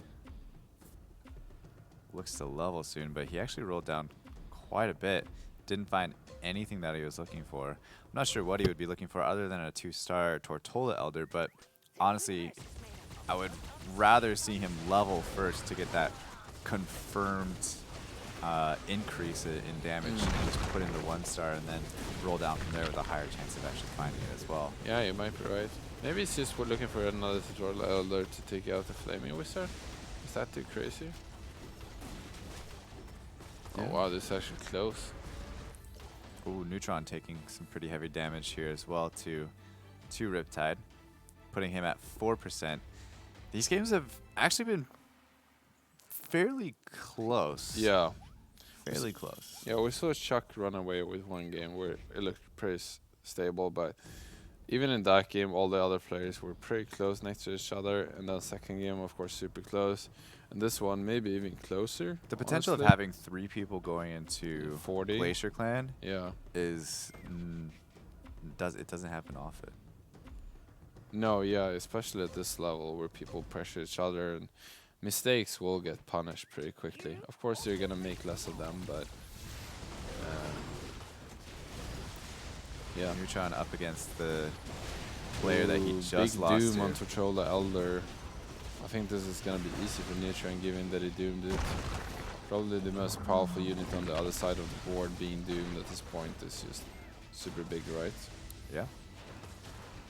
And it's close. Yeah, but I think that Bear is gonna do it here with that stun from the root, of course. Yeah, and look how close he is. He has a 3-star Razor Claw, by the way. He just can't find himself a Warpwood Sage.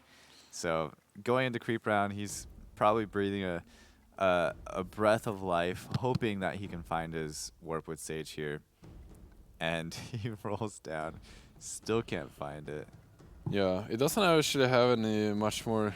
I mean, it doesn't have much more potential than finding that Razor Claw. So I think that's gonna be like his last hurrah, basically, to try to get second place. Maybe even first. You never know. But well, let's see how these teams do against Glacier Clan. We might see both Neutron and Zugrug get knocked out here. I think Zugrug has a good chance because he has 2 very good AoE stuns from both Tsunami Stalker and Siren.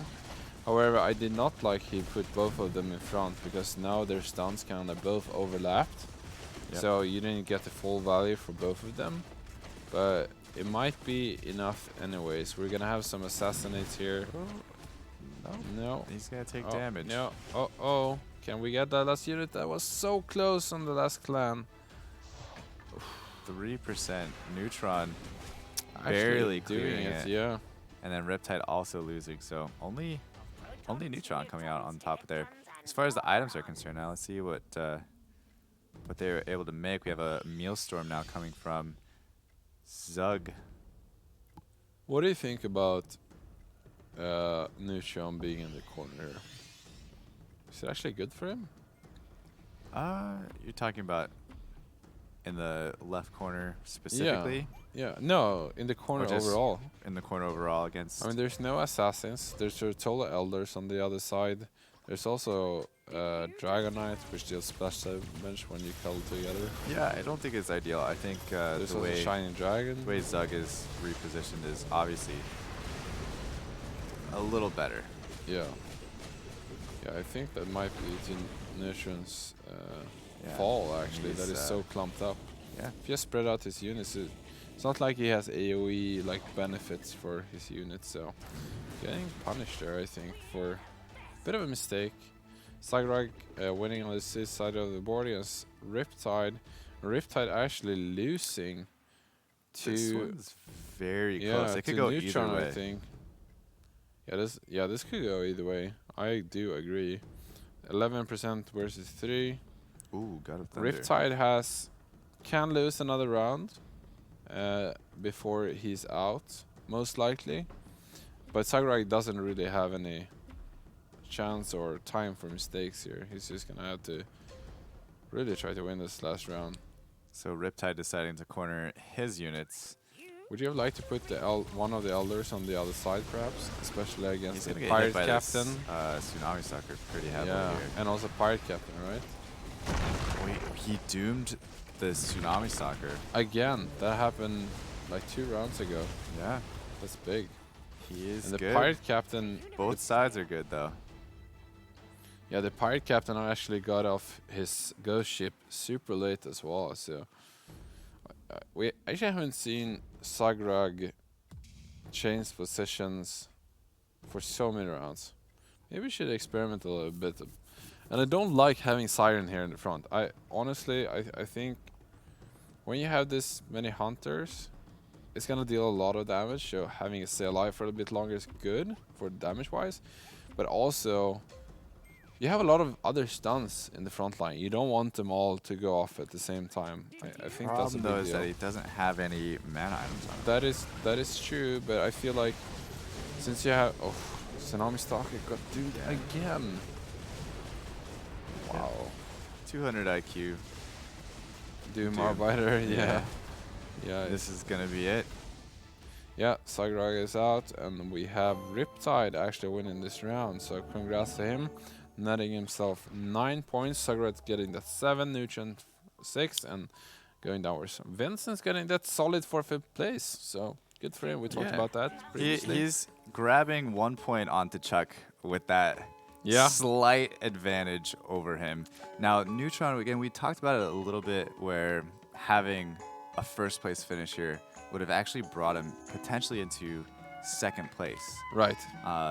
Maybe not 2nd place. Well, actually, with Vincent being 4th, it could have put him into 2nd place. But right now, he's going to probably stay at a solid 3rd place, I would imagine, after the calculation of the scores.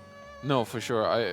It's starting to get closer and closer. We see Chuck and Vincent doing a little bit worse here, and some of the other top half players are doing great this round. So when we have a chance to look at the scoreboard, we're gonna see what it looks like. The other thing to note too is that Purejun is taking a 7th place here. So he was kind of on the bubble, tied for a 4th, I believe, going into this round. So coming away 7th place is something that he's going to need to regroup and really make something happen in the next few rounds to come. Same for MDNG, please. He's had a lot of tough rounds going here, so he's gonna need kind of a miracle both for his mental state of being ready for the next game and also point-wise to come back. But we're gonna take a break, and then we're gonna be back for the 4th game of the NA qualifier, the last game we have for Last game of the night. tonight. Yeah. It's been a long day, and it's been a good day, but we're looking forward to the fourth last game, and I hope you stay with us.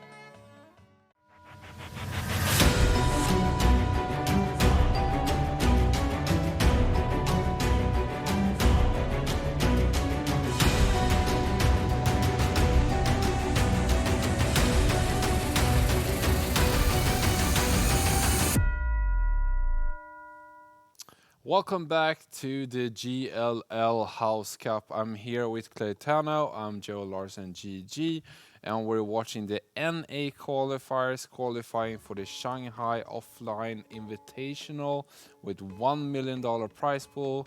Here we have a little smaller prize pool, but still 40K, nothing to scoff at. And we're gonna... Just 40K. It's just 40K, another day at the office, you know how it is. And we're gonna actually look at the last game of today. It's gonna be the NA group. We've already said the EU group do their 4 games. And we have some players doing a little bit better. Otherwise, other players doing a little bit worse. We have Wob doing the worst, but he actually haven't been playing. He's been disconnected for 3 games. Yes. And for the first time, we're actually gonna see him back in the game. So he has some work to do if he's gonna be in this top 4. Yeah, definitely a lot of work to do. He's the type of player that can definitely make a comeback if any of these players could. Yeah. Chuck, though, pretty dominant, 21 points. Like we said, Vince taking a little bit off that lead with 19 points. Neutron actually being very, very strong. And I think with Wob being out of the lobby, it kind of opens up the gates a little bit for a couple other players to slide in. I mean, I was kind of thinking Chuck was going to be one of the favorites to win. Vince, of course, one of the favorites to win as well. And Wob was that 3rd favorite. And then the rest, you know, Purezone is also a super good player, of course. But it's going to be interesting to see what happens. This is an interesting look at the Group 2. So SZL is actually in 1st place after 2 games with 14 points. But T-Tigers, who is, again, 100% favorited, in 2nd place. And then we see Monty down at 6. So he's got some work to do, but the point gap is very small compared to what we see in Group 1. Yeah, only been 2 games though in the parallel group, so there's definitely more chance for there to be more spread results. Actually, we see TT Tigers, he won the 1st game, but he's only at 11 points, meaning he was 6th place in this game, so a little bit of a fallback from him, but definitely still up there as you mentioned. I think that's gonna be interesting. This might be the most epic comeback story of all time if Wob makes it into top 4 after all these 8 games. You remember there's only been 3 games so far. There's 5 more to go, so it is possible. But even if that doesn't happen, you do play for quite a lot of change of cash here, even for the lower spots in this tournament. So of course, and like we said, Wob can definitely do it. So I'm personally not counting him out. It is extremely unfortunate though that he disconnected and took 3 last places, because I mean, if he was actually playing, he would not take 3 last places in a row. I can maybe he just needs a bit of a handicap to make it interesting. Yeah, just to make it interesting for everybody else. So they do have to be careful though, because if he starts taking points away from other people, he will definitely be changing the rankings here. So yeah, no, for sure. I mean, he still has a chance, even though clearly he is so far behind at this point, basically not even playing the first 3 games, right? Just 21 points. Yeah, you know. I mean, he doesn't have to get first, right? He only has to get into top 4 to qualify for the final day. Right. And that's going to be hard. I mean, there's still, sure, it's not 21 points, but it's 16 points. 16, I 16 think, points, okay. to 4th place, yeah. So possible, but of course super difficult. And we see Chuck here go through some Soul Breakers, finding a God of War. Wow, actually pairing the God of War and getting the upgrade Soul Breakers. So that is an insane start. This is actually ludicrous. Very, very powerful start indeed. 2 of the strongest early game units, I'm gonna say. Soulbreaker deals an immense amount of damage and even burst damage this early. Usually gets his spell off a couple of times because He becomes a little bit more fragile later in the game, but early he gets as long as he gets to stay alive, he throws out those shurikens and deals tons of damage. Yeah. Imagine getting a 2-star God of War and a 2-star Yeah. Soulbreaker by round 4. That would be nice. Then I Pure- would probably play a source or something, just Yeah. spam out those shurikens. Pure with another relatively weak start. He does have a level 1 Storm Spirit though. I mean, that unit is strong early. So, with the pickup of Stone Spirit, a little less weak, but still. He doesn't have an upgrade, but his units are quite strong in a vacuum. I think they're I mean, you have the Spirit buff is super strong early. Hell Knight, one of the strongest maybe even the strongest 2-cost unit this early, and the Storm Spirit together with Wind Raider maybe being the strongest 3-cost unit early. So I wouldn't count him out, even though he doesn't have many synergies or upgrades. Ooh, that toss though, maybe not the best toss. It does happen sometimes with Stone Spirit that it throws away a unit that you would have wanted to kill instead. It's a tendency it has, and Pure Shan is gonna lose this round.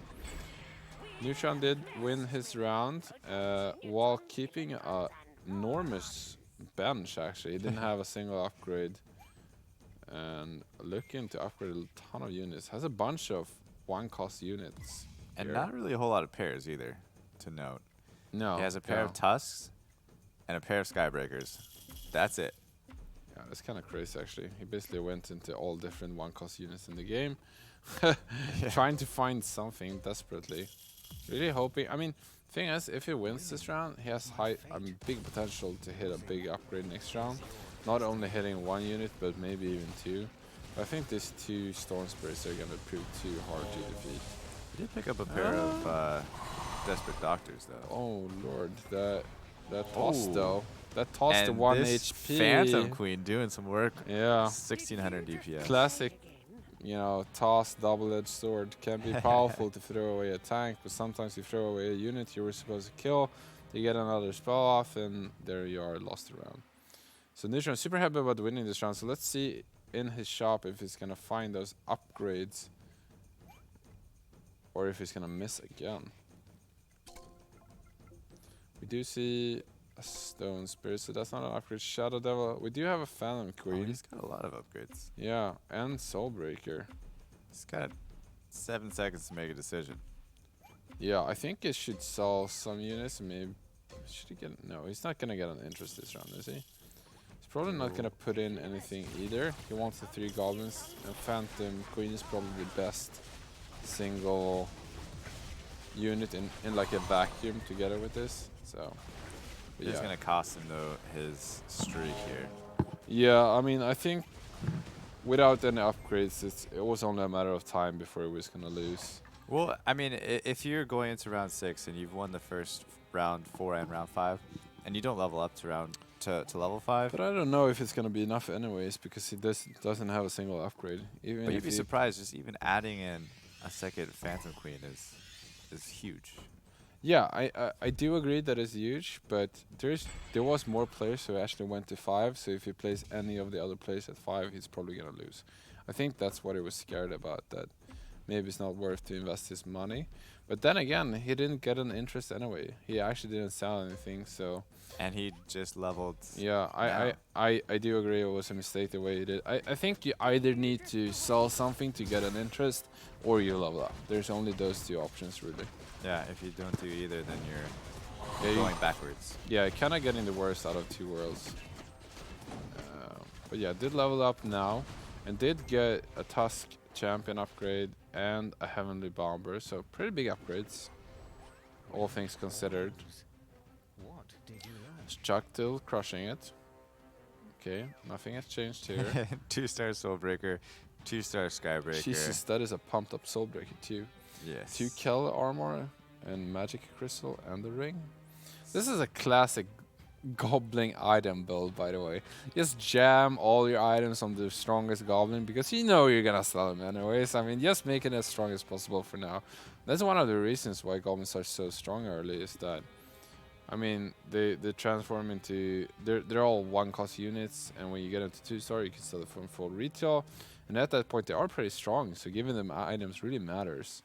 And that will actually put you over the top of most other opponents, while not using those precious items on the wrong unit too early.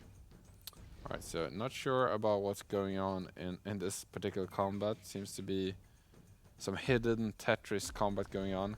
If we follow the minimap closely, we can see some units moving. Oh no, it's about to start. I thought it already began for some reason.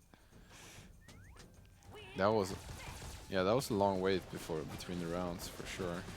So long that I thought the game had already begun behind the scenes.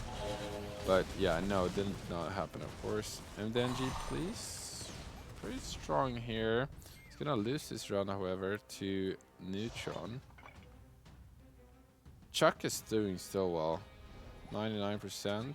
Does he have a win streak? He does not, I think. He's 6-1, so he must have lost very recently. I believe he's streaking. I think he lost like round 4. Yeah, you're completely right. He won 4 in a row. Yeah, he lost round 4. Yep. So the perfect way to do it: lose one and win the rest, and hopefully not lose any other side. Yeah. Continue that streak going. He's what do you also think he stacking some Knight's Glacier here as well, because he does have 2 Desperate Doctors on the board, and he has God of War as well. So he definitely has some options here to transition into if he wants. Yeah, both Priest and Despacito works with Gods of War pretty nicely. You usually want to play one of those Glacier units that get benefited for the Divinity buff if you go into that. We also have Riptide also going for some kind of a... It's actually using God of War as a tank for Hunters, and this I really like. I really like 6 Hunters with God of War, because God of War is just a good tank, and the Hunters don't really care too much about getting lower cooldowns on their spells. They just need a strong front line to stay alive, so they can continuously deal that consistent damage of... They might not be bursting, but the damage is consistent after all. Yeah, and Riptide probably actually going to lose this one here. Oh, we have another small pause. No, it's we're continuing. It should be good. 10-second pause here. Yep. So let's see who won this round. I think, oh, yeah, Chuck did win this round. We know that Chuck's Soulbreak is incredibly stacked on items. We actually have a pause here from the admins. Maybe we're continuously having some kind of connection errors here. Let's hope we can get that fixed soon. We already had some issues with... I think it's Wob's fault. Yeah, with Wob. I think something's going on with Wob. And yeah, given on previous experience, there's a good chance that Wob's still having issues with his internet. Yeah, unfortunate for him. We're gonna try again to wait a little bit, see if we can figure that out, because I mean, if you brought yourself all the way back to try again, don't want to squander this chance either, you know. Yeah, I mean, if he goes down 4 games, I think at that point it's kind of out. But yeah, I don't necessarily think he got disconnected though. So it might have been another issue that was arising. Yeah. But yeah, we're just busy shooting in the dark here. We actually have no idea. Yeah. Well, I don't even know why I'm here, honestly. Yeah. Yeah. Chuck's still crushing it.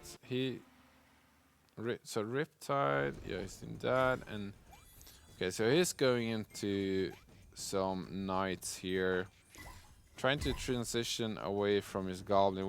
We know that Chuck still has tons of items on Soulbreaker, and the time he sells that, he kind of has to figure out to get similarly as strong as he was before. He needs to figure out where all those items are supposed to go, and sometimes that could be hard. Sometimes you don't have the unit yet that you want to put those items on, and sometimes you haven't gotten the upgrades yet to know where to put them. So that makes the transition usually takes even longer before you solve that Soulbreaker. So let's take a look at the gold chart round 10, and every single game, no matter whether Chuck is win streaking, lose streaking, or middling, he is always near the top of Mm-hmm. the gold economy chart. And I think that is something that everybody watching should definitely take note of, and how Yeah. important this is, and how well he manages his economy, and the units that he's keeping on his bench compared to the units that he is, playing on the board, and also when he's selling things and when he's just Yeah. everything about it. Just like pay attention to how Chuck economizes, because it's Yeah. actually very, very Yeah, important. Claytana is definitely right here. Thinking about the economy is a very fluent thing in this game. Sure, you can have the strategy of doing a lose streak, you can have the strategy of doing win streak, but every round you have to make a constant decision of, are this unit worth another interest, or should I keep it on the bench? Are even these 2 units worth it, or should I sell them to get another interest? And Or that 3 or 4. 3 or 4 units, is this the strategy I'm gonna go for in the end? Is it worth keeping them and staying open to maybe go another strategy? Like, because I'm not decided yet. And this decision keeps on happening every round. And the way you're gonna get better at that is play more auto chess. Honestly, that's the only thing you can learn it from, or watch these great players do it. Yeah, Yeah. and it's like you said, not enough to just lose streak or win streak. You have to do it the correct way. Yeah, You have to be smart about it. So if you're lose streaking, but you're keeping, 20 gold on your bench, you're not doing it right. No. Yeah. You need to lose streak in a smart fashion, or win streak in a smart fashion, Mhm. and that is something that Yeah. Chuck is doing very well. And then again, you can't have an empty bench either when you're loose streaking most of the time, because when you're about to turn the corner, you need like an idea of where you're gonna put in and be ready with. So if you don't have enough of a bench or is ready to turn the corner, you're gonna lose too much life and you might never come back. So a lot of small intricacies there for sure, complicated stuff. Here we have Wabuisi. Wab actually has a lot of hunters right now. Yeah, a lot of pretty expensive bench too. There's a lot of gold there. What is that? 8, 10, 12, 14 gold on the bench. Yeah, I mean it's quite a bit, but he's, I would assume, going hunters. Yeah, I'm actually surprised he's not selling his goblins on board currently and putting in some more hunters or something else to get some more interest. I guess It's this Heaven Bomber, exact he- round he was at 29, so probably not gonna go for it. But soon though, he should think about it. He does have the divinity buff currently though, keeping himself at only 2 goblins, only 1 glacier and 2 rangers of course. Yeah, and he's 3 lose streaking right now, so doesn't necessarily want to win for the next probably 1 round. Well, this round and 1 more, going into the creep round, and he's pretty healthy. 70% HP. Everybody honestly is pretty healthy at this point too. Nobody's super behind on HP. Yeah, Pure Jean though playing from behind once again, which is a little scary. We saw Oren doing it a couple times, and if you're playing from behind too many games in a row, it's just not the easiest thing to come back from when you're playing against, Chuck going essentially 100% right now. Yeah, his build is also a little bit all over the place. I mean, he's probably trying to look for going dragon mages, but I feel like he's a little spread. He's not really close, He has a storm spirit, and that's about it of that final comp. Yeah, kind of. Well, again, it goes back to loose streaking correctly, except he's not necessarily loose streaking. It's a 3 loose streak. It's not a full-on loose streak, so it's essentially middling at this point. Yeah, 100%. Same thing with Zugrug, also middling. Wabweezy, also middling. Yeah, this game's actually close, and I think it also comes down to that there's not actually that many players that are that strong. I feel like the boards are pretty weak for these rounds. I gotta say that even the ones who are stronger than the bottom pack, they're not defeating them by like 8 or 10 or whatever, and that's why we see a lot of people being pretty healthy even in the bottom. I think the loose streak might be real good. Okay, here we go. 4 loose streak, 5 loose streak for Wab, 3 win streak for Zug. Yeah. So starting to hit his mid stride or power spike here with his knights. Vincent's someone we haven't taken a look at too much this game, and he's already got himself a 2-star Shining Dragon, also has a Dragon Knight on the bench, and I would assume that he's going to transition into Dragon Mages or Gods Mages, one of the two. And he also has 2 sources, so he's actually looking really, really strong right now. Yeah, his potential is kind of through the roof here. He's very close into hitting his transition and doing that kind of smoothly. I mean, he has a high life total. Yeah. His board is pretty strong, but it's not expensive either. When he transitions, he's actually gonna sell all of the units he doesn't need, like the Doom Arbiter, perhaps, or the Storm Shaman and the Red Axe, Redskin Axe. Yeah. For full retail value. So good position.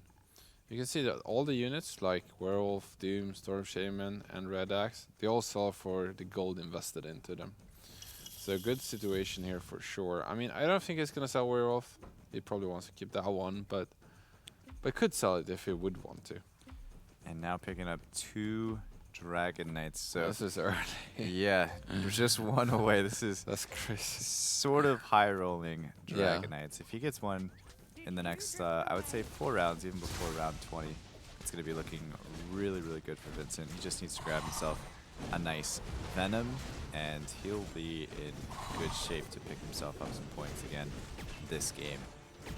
Now, switching back over, let's take a look at Neutron. Check back in on him with his goblins here. Yeah, we'll see how long he keeps his goblin. Do you think he's gonna keep his goblin all the way through? Do you think he's gonna go for the goblin gamble? I do not think he's gonna go goblin. Yeah, no, me neither. Does have a Phantom Queen too, though. I wonder if that's just for now. It doesn't feel like it's gonna fit into his final comp. He doesn't have another assassin, but I don't think it's gonna go for 3 assassin. Yeah, I feel like his comp is super mid-oriented. I don't know if it's... If you look at its comp right now, there's a lot of units that are really good now, but they're not great later in the game. And they also don't contribute much into going into a better late game strategy. So there's a good chance that Neutron, if he doesn't find tons of things soon, it's going to be hard for him to transition here. I mean, he's got a Venomancer in the shop. I know he did pick up some Siren pairs, but honestly, is he really gonna go? You're thinking about him going Is he goblins? really gonna go Goblin Hunter? He doesn't have a Ripper. That's the thing. Ripper, yeah, Ripper will come though. You just gotta believe. Ripper will come. Yeah. Clearly, this is a delusional man who has been doing Goblin gamble way too many times. He will come. I promise. It'll come. Famous last words of Kaitana himself. Chuck crushing it still. Nothing had changed there. He has the Rippers that the other Goblin player needs. Okay, so this is a nice one with the Ripper plus Skybreaker frontline. Would maybe like another Goblin since it's actually not doing... He's doing Dragons, right? So he's not doing Gods. Doesn't have a God of War. Yeah, Chuck is looking really good. His economy is flush. He has tons of extra units on the board that doesn't cost him any money. On the bench, I mean. Yeah. So looking real nice. One thing I do want to mention about Chuck is that there's kind of a controversy of whether you need source. And so he actually just sold his source and kept his Flaming Wizard in. And Flaming Wizard does have a pretty nice item, which he'll eventually switch into Tortola Elder. So the one unit, or I guess one of 2 units that needs mana to get off between her and Thunder Spirit, already has a very nice mana regen item. Definitely. So Source in this case, because he has mana items, is not necessarily as important as if he didn't have mana items. Mm-hmm. Yeah, no, all dragons, of course, when they have the synergy, they start with 100 mana, so they don't really need the mana from Source that much anymore. without a Tutorial Elder, of course, you're not going to need much. If you have double Magic Crystal or Perseverance, is that what it's called in this game? The orb of combined with Ring Life. I don't know. I That's usually don't the, care about that name. I care about Magic this Crystal one and right then here, and Orb then of Regen. Orb of Region and then go into Refresher. I don't go in between. Yeah. Yeah. It's always like, I just need 2 of these. Yeah, exactly. 2 balls, please. Yeah. Vincent, what is he doing? He has a. Okay, so this is also gonna be a Dragon Mage lineup. Oh It's yeah. very reminiscent of when you had a God of War Frontlight, Werewolf being one of the many humans in Dragon Mage, and Doom Arbiter being a super powerful warrior finishing the front line. Because you don't really care about the divinity, you just want the best front line you could get and as many humans as possible. That's one of the reasons also why Dragon Mages are so strong late, is because there's tons of human silence which can all really decide a game, especially when your opponent have like a front line that's dependent on, say, Tsunami Stalker or Werewolf Siren or whatever, you know, Siren, to use their spells to, or even an Elder, right? A Warwood Elder. So look Silence at of that this. is super strong. Round 20, gold gains chart. Chuck, 195. Yeah, Zugrug, 156. A 50 gold difference between first and last. yeah, yeah, yeah. It's big. 40 gold is It's huge. 40 gold is so much here. Yeah, it's It's crazy. huge. Purejun also doing a very good job, though. Now kind of keeping up with Chuck, but has, again, 60, 55 less Yep. HP than Chuck does. Wob Wheezy, also very, very low on HP, relatively. You think Chuck should look to level up to 9 as quick as possible? Like maybe assume not he's gonna going go to all 8 into for 9, sure. but yeah, you want to get the warrior front line, you want to keep those dragons, of course, and that mages. So his synergies are kind of done here, right? He's not really looking for anything in particular to upgrade his lineup with. But if he would add something, what do you think he would want to add?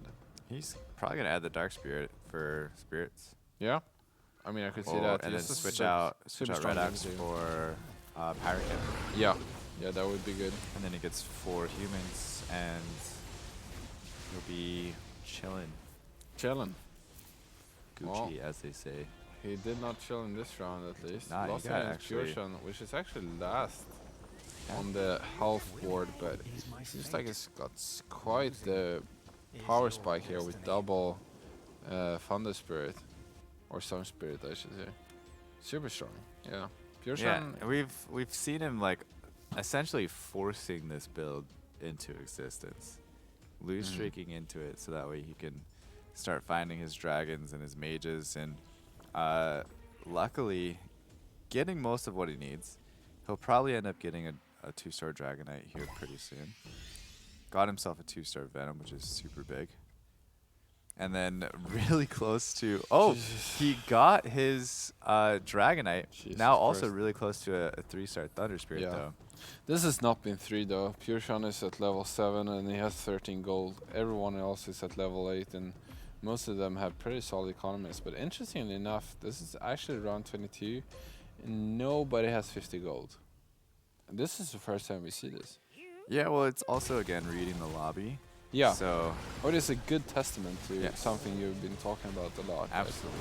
You don't want to fall behind to the rest of the lobby. Like, some people basically dictate the pace of the game one way or another, and which can be.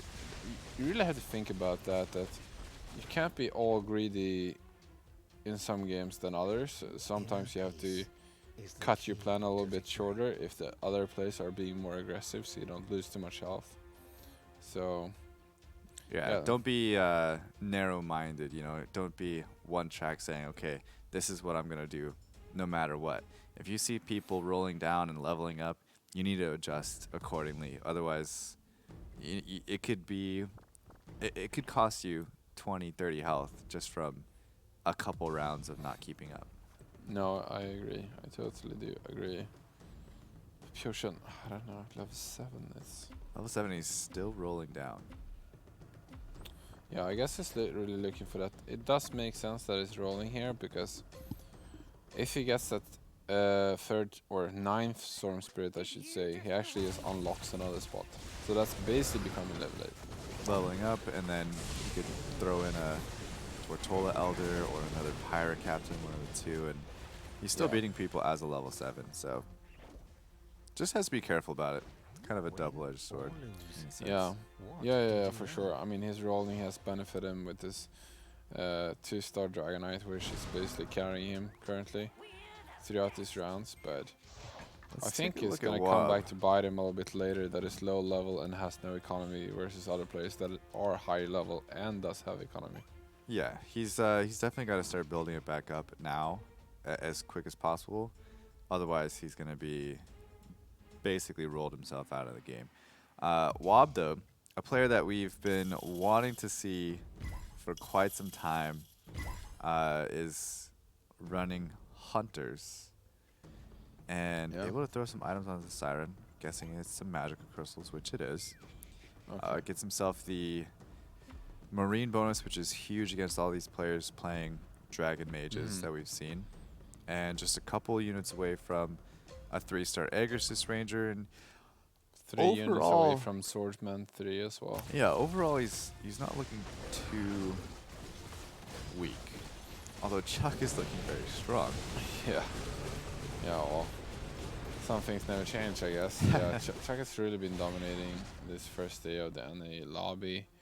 He has 2 first places. I think he ended up, was it 5th place? 5th place, so not great, but not all that bad. 5th place is basically third last, since there's been most of the time in the NA lobby there's only been 7 players. This is actually the first game where there's the full 8 players playing.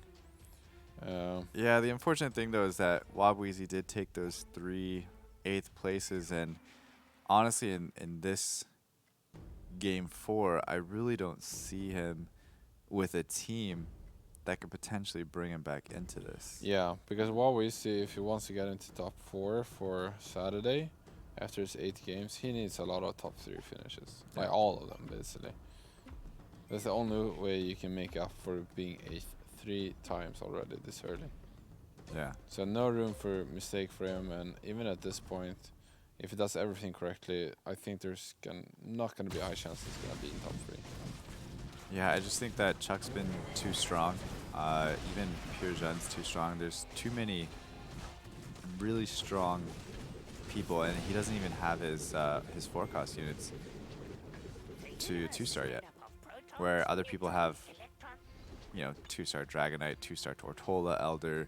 We have Pure Jun with 2-star Dragonite, possibly a 2-star or 3-star Thunder Spirit here soon. Does have the 2-star Pirate Captain, where Wob again just has the 1 2-star Pirate Captain. He looks like rolling down completely here. Okay. Also, got himself a 2-star Siren. Yeah, Pure Shun's still 1 level behind, at level 7. Very interesting.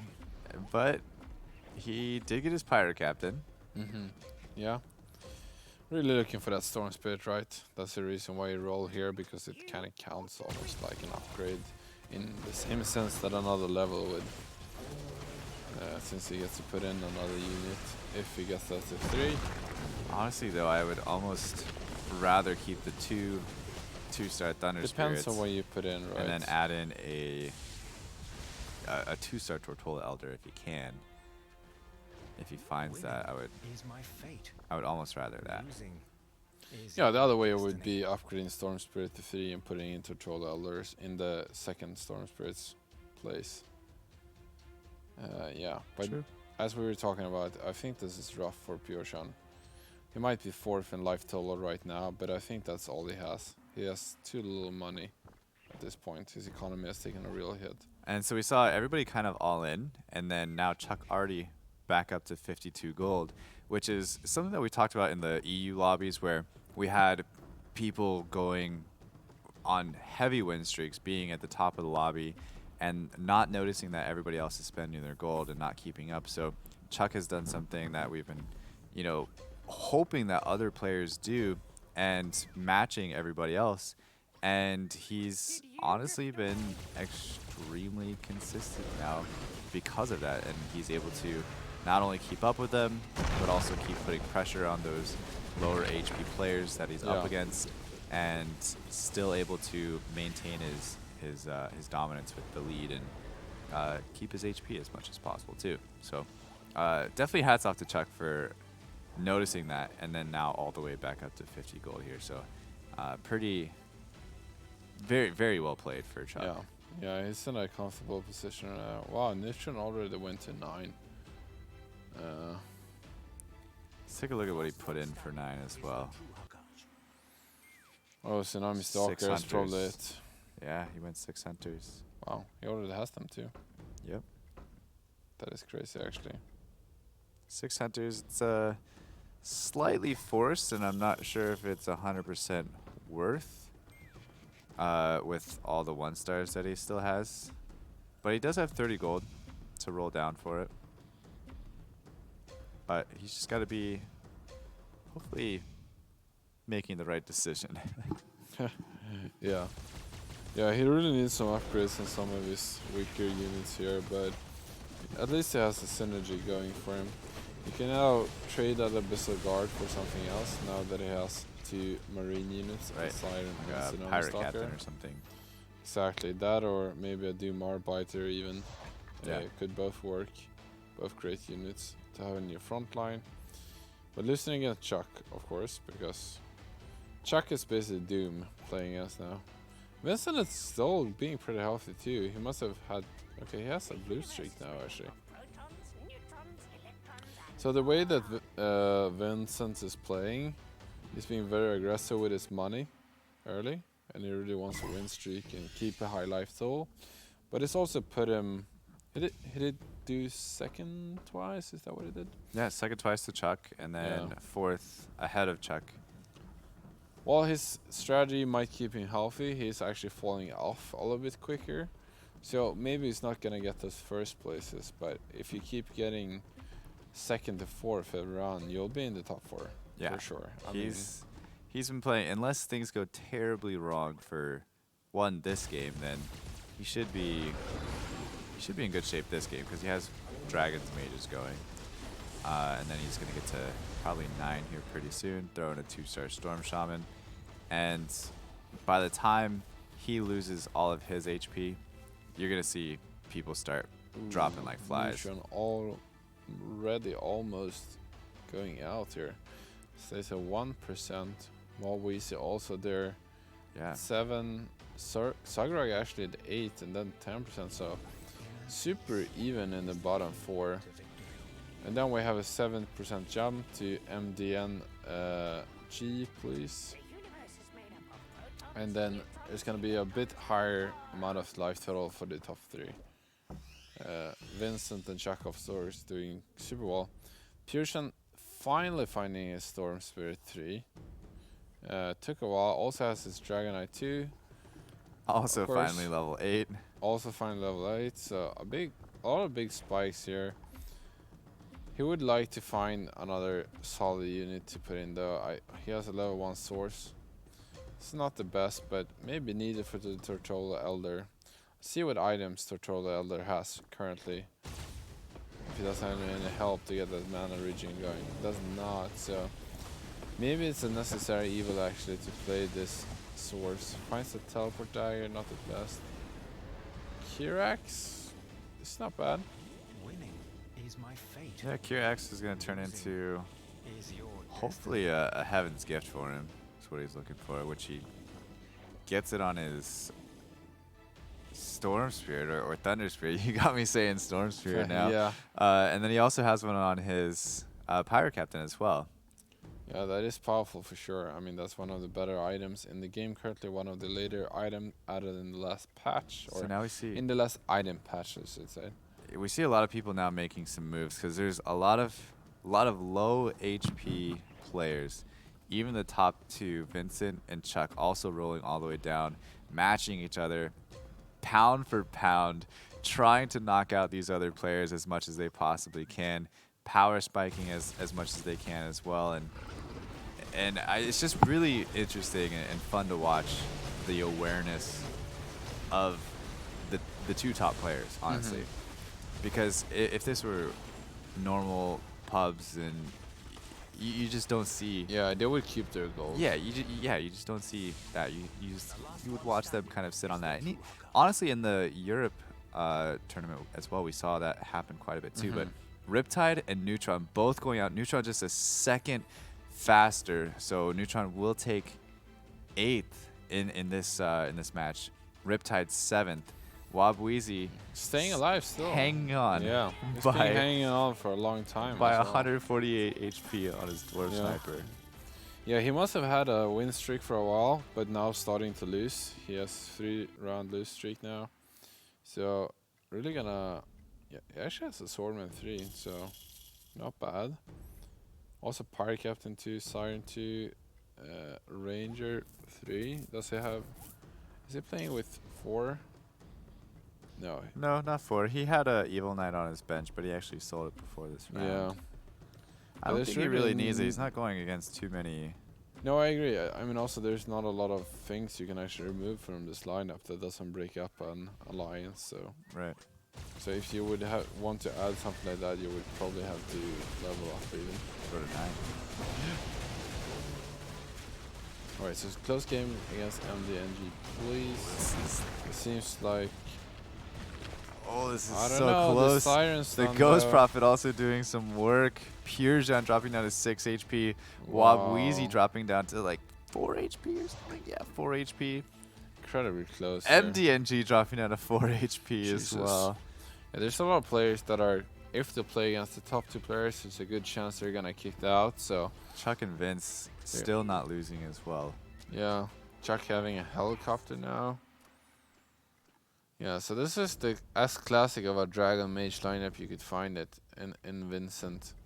Both of them are actually very similar. Pirate builds. Captain, Doom Arbiter, Werewolf, the full Dragon, of course, and the 3 mages. It's identical with the. One player has a helicopter, right? And the other one has.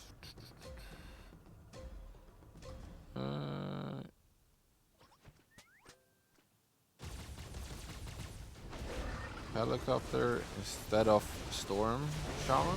Did I be right? Ah, yeah, Storm Shaman. Yeah. That's what it is. Yeah, that's the but I think oddball. that does give Vince a little bit of an upper hand against Chuck when he does fight up against him. Let's go ahead and take a look at Wob. He's okay.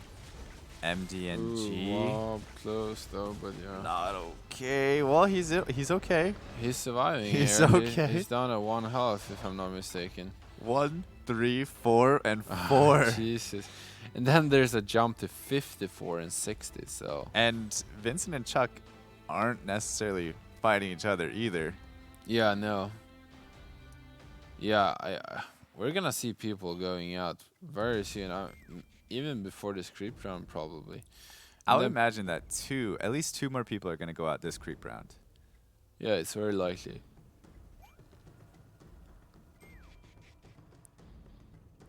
This is a little nerve-wracking here because, I mean, you're 3 HP difference between 5th and 3rd.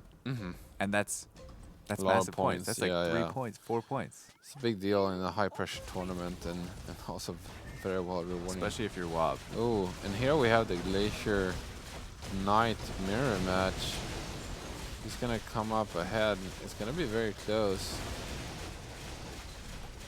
It seems like Sakurai is doing his MDNG is going here. out. Zug, okay, Wob taking a 5th. That is absolutely devastating. And this is wow, and even Min MDNG, please going out as well. So tough. Was that 3 players actually? Yeah, losing? 3 players. Yeah. Wob, then Pure taking 5th, MDNG taking 4th, and Zugrug taking, I mean, not 3rd yet. going into a creep round, but his team's pretty much maxed out.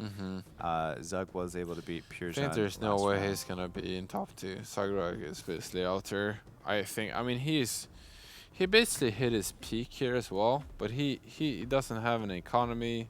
He's one level less than both of the other 2 players, and he has 50 less HP. 50%. That's And- just so much. And as tradition goes, let's take a look at the gold gain here.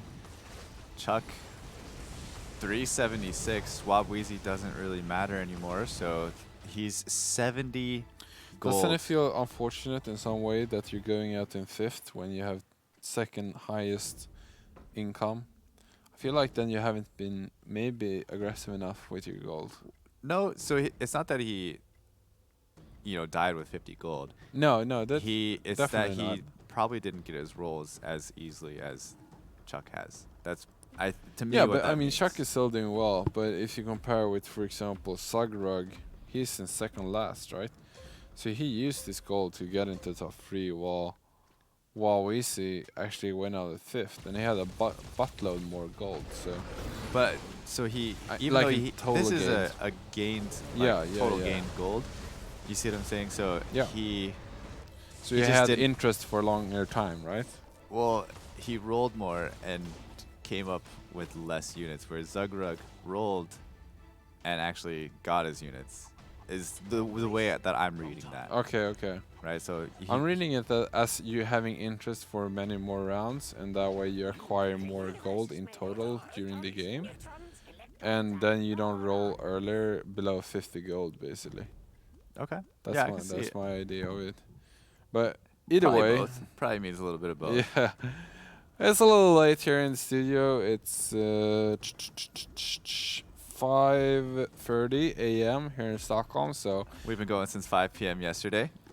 so we're really hashing it out here to our dying breath, basically trying to give you this last NA game.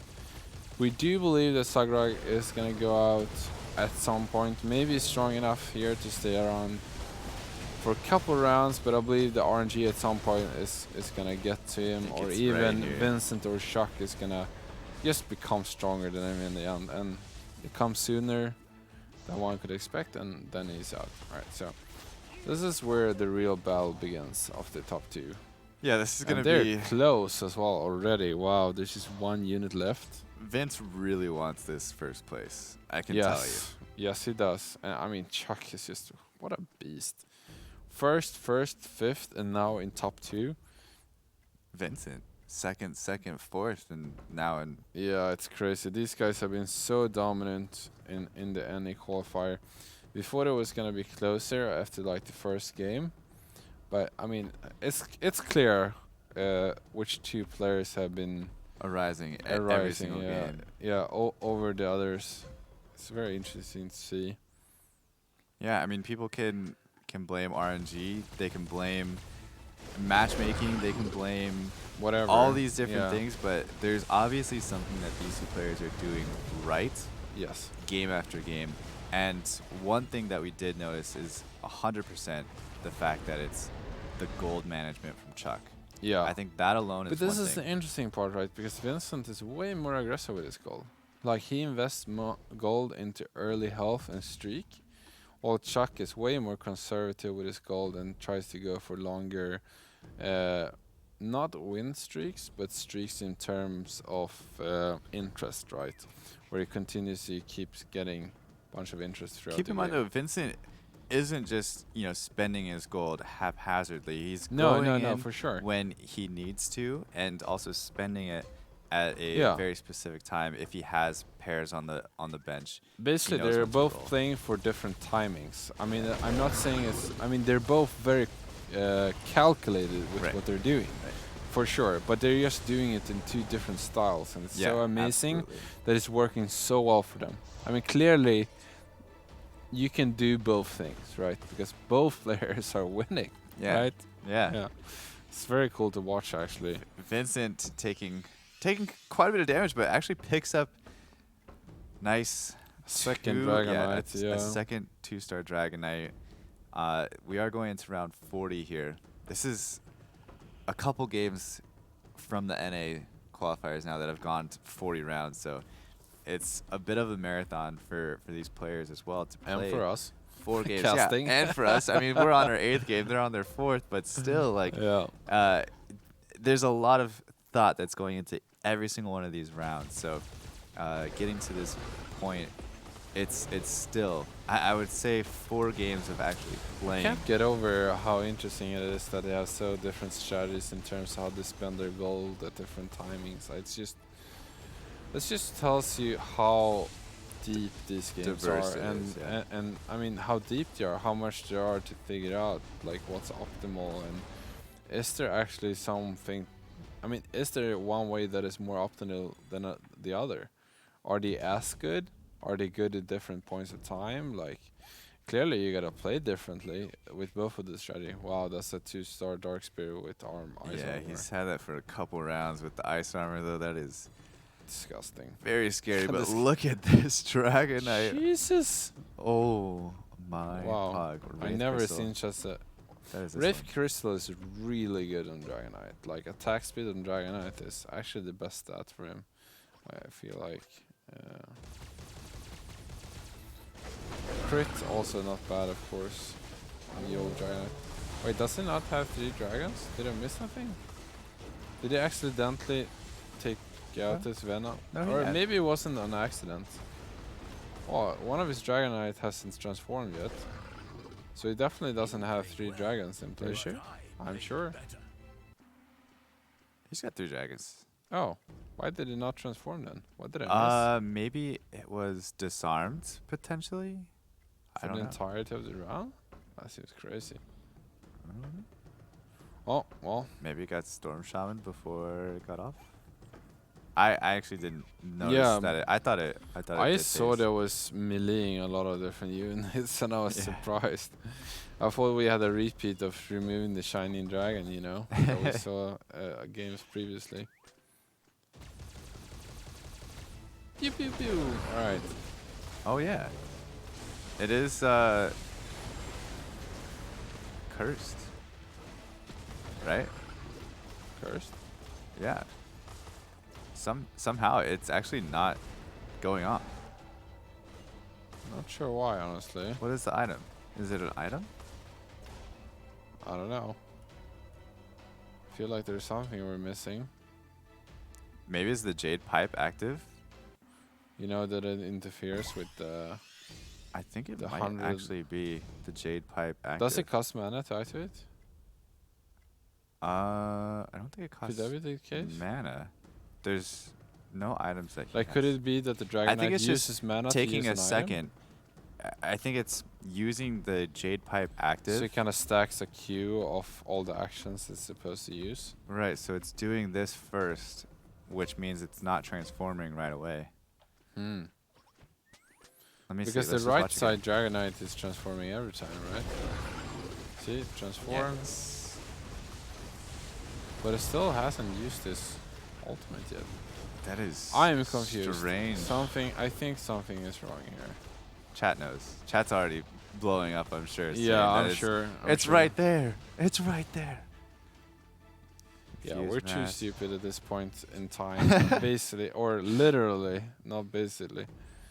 You know what's even more sad? That the Dragon Knight is currently not actually getting his Dragon ult off.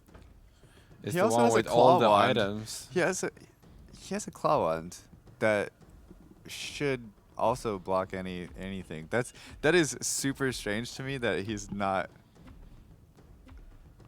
Could it be in some way?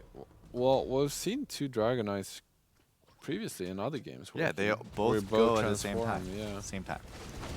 Oh.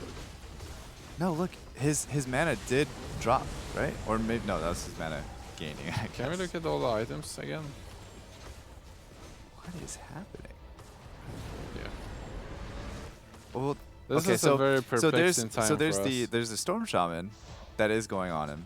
Yeah, but that goes away way before he actually. I mean, he has a chance to transform in this game, but he just doesn't, right? Yeah. Could be some kind of bug.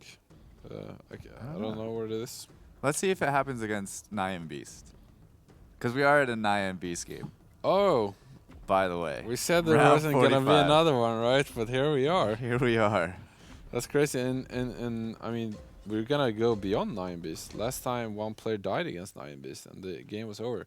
So I Yeah. think this is our longest game actually so far. Yeah, it's his items that are screwing with him. I'm pretty sure it's the Jade Pipe. Yeah. Because I don't think it's anything else. No, yeah. I mean, the other items have been around for so long. I mean, I've had both items on him previously, and it has worked just fine. So. Oh, he's actually going to lose this. Huh. Yeah, 9 Beast is super strong. Chuck, of course, with the 2-star Dark Spirit, no problem for him. Yeah, percentage damage, not bad on the single. Much And like he's got a God of 2-star Thunder. helicopter. Wow. He's incredibly strong. Yeah, Chuck is gonna take this. I don't know how much it is gonna be due to Dragonite actually not popping off. I mean, clearly some of it has to do with that, but He sold his Chuck Storm is Shaman. still so strong. Yeah, for a second Dragonite. Let's see if Chuck gets double Dragonite activated. Yeah. It's going to pop up. Yeah. And There's- both his opponent's Dragonites popped off. Yeah, that is so strange. But not on this side. But not on this side. Well, I'm at a loss of words. I'm not even gonna try to think about analyzing this. That is so strange. They actually survived, right? Yeah. And Chuck lost on his side. Chuck lost on his side. Jesus, is this a comeback with the broken Dragonite? Broken Dragon. And not in a good way. Switch him out of that spot. Like, switch you know him what over the here or plan something. is? Plan is to get a Dragonite 3 3 star. And that way maybe you can get out of the curse. Or just the most curse sad all of thing, them. the most sad thing is that is the one with all the items, right? Yeah. That's the bug one. Probably because of the items, but this is the most important unit to have to transform. To transform, and he's literally just walking around. I don't know. I would hope that Vince sees this, right? Yeah, I mean, of course. How can you be missing it? It's right there. What is this little silence above his head? I don't know. It's a human silence. It's on a lot of units. Yeah, it's over now, but that was very game. strange. And Chuck actually winning his 3rd match out of 4. That is such an insane, dominant performance by him and Vincent. Let's not forget about Vincent. Well, Chuck's performance is the most dominant performance that we've seen so far in the tournament. Yeah, both EU both and EU NA. and NA, exactly. And Vince at a very close 2nd place. I would say also out of all the games, he's probably got the 2nd most amount of points because he's super dominant, just hitting 2nd place, 2nd place, 2nd place, and then a 4th place. It's definitely all Chuck and Vince at this point. But honestly, it's for all the other players, they're pretty comfortable with 2 players kind of leading the pack in such a dominant ways because it means that there's not going to be too many points for the rest of the pack, which means they're all going to be pretty even. So even for the players at 5th to 8th have a very decent chance of like Wob, if he comes back, gets 1st place, if he does what Chuck did today, tomorrow he could very easily snag himself a 3rd or 4th spot right behind Chuck or Vince. Yeah, right? No, yeah, for sure. As they're soaking up all the points, even the last place finishers do have a chance because of that. If it's more even across the board, there's going to be much harder for an 8th place to even get close to top 4. So yeah. So good for the kind of underdogs in the score system, I guess you could call it. And that was all the NA players. With both of the regions being played, what do you feel like? Do you think there was a main difference of like the builds or? Yeah, I mean, I think you said it earlier where the NA region had a lot more diversity to their builds. There wasn't just like everybody trying to rush into one thing. Now, Dragon's Mages was definitely the most highly contested build out of both regions by far. Yeah, Dragonite, the most popular unit, basically. By far. But there was a ton of different, there was Hunter builds, there was Knights builds, there was feathered builds in NA. Not too many feathered builds, True. honestly. Yeah. There was a lot of it tried in EU. Sometimes it worked, sometimes it didn't. You know, but at the end of the day, there was it was mages and knights in EU, and in NA we saw a lot more hunter play, which I thought was pretty cool. Yeah, it feels like the EU players really were. They all had a similar idea of what they should play. While I feel like the NA felt more comfortable playing different strats of the most typical strats. So they went a little bit more diverse, trying to spread the love, basically. And here we have the scores of today's group. Chuck dominating day one at 30 points. And, of course, Vince not being too far behind. This is, of course, Vincent from the in-game names And at 26. Wow, 22 points. He kind of snuck in there. Yeah, I honestly didn't think it was that close. No, that is actually surprising to me, having 22 points. Yeah, both Chuck and Vince has been doing so well that it was kind of deafened our ears to any other result. Under the rug a bit. Yeah, Sagra is also doing super well, and I mean, honestly, all three of them has equal amount of points in difference. Yeah.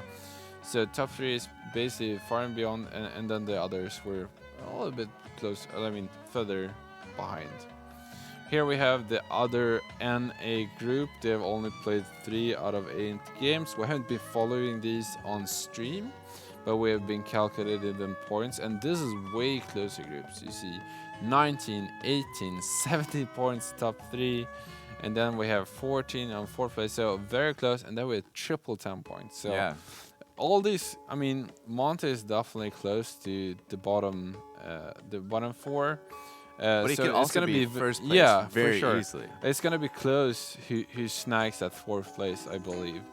In the other group, it's gonna be interesting to see. It's what gonna come comes out of down that. probably to game 8. I'm gonna put it out there right Well, now. let's hope It's coming down to so. game That's 8. the most exciting way to do it, right? Yes, absolutely.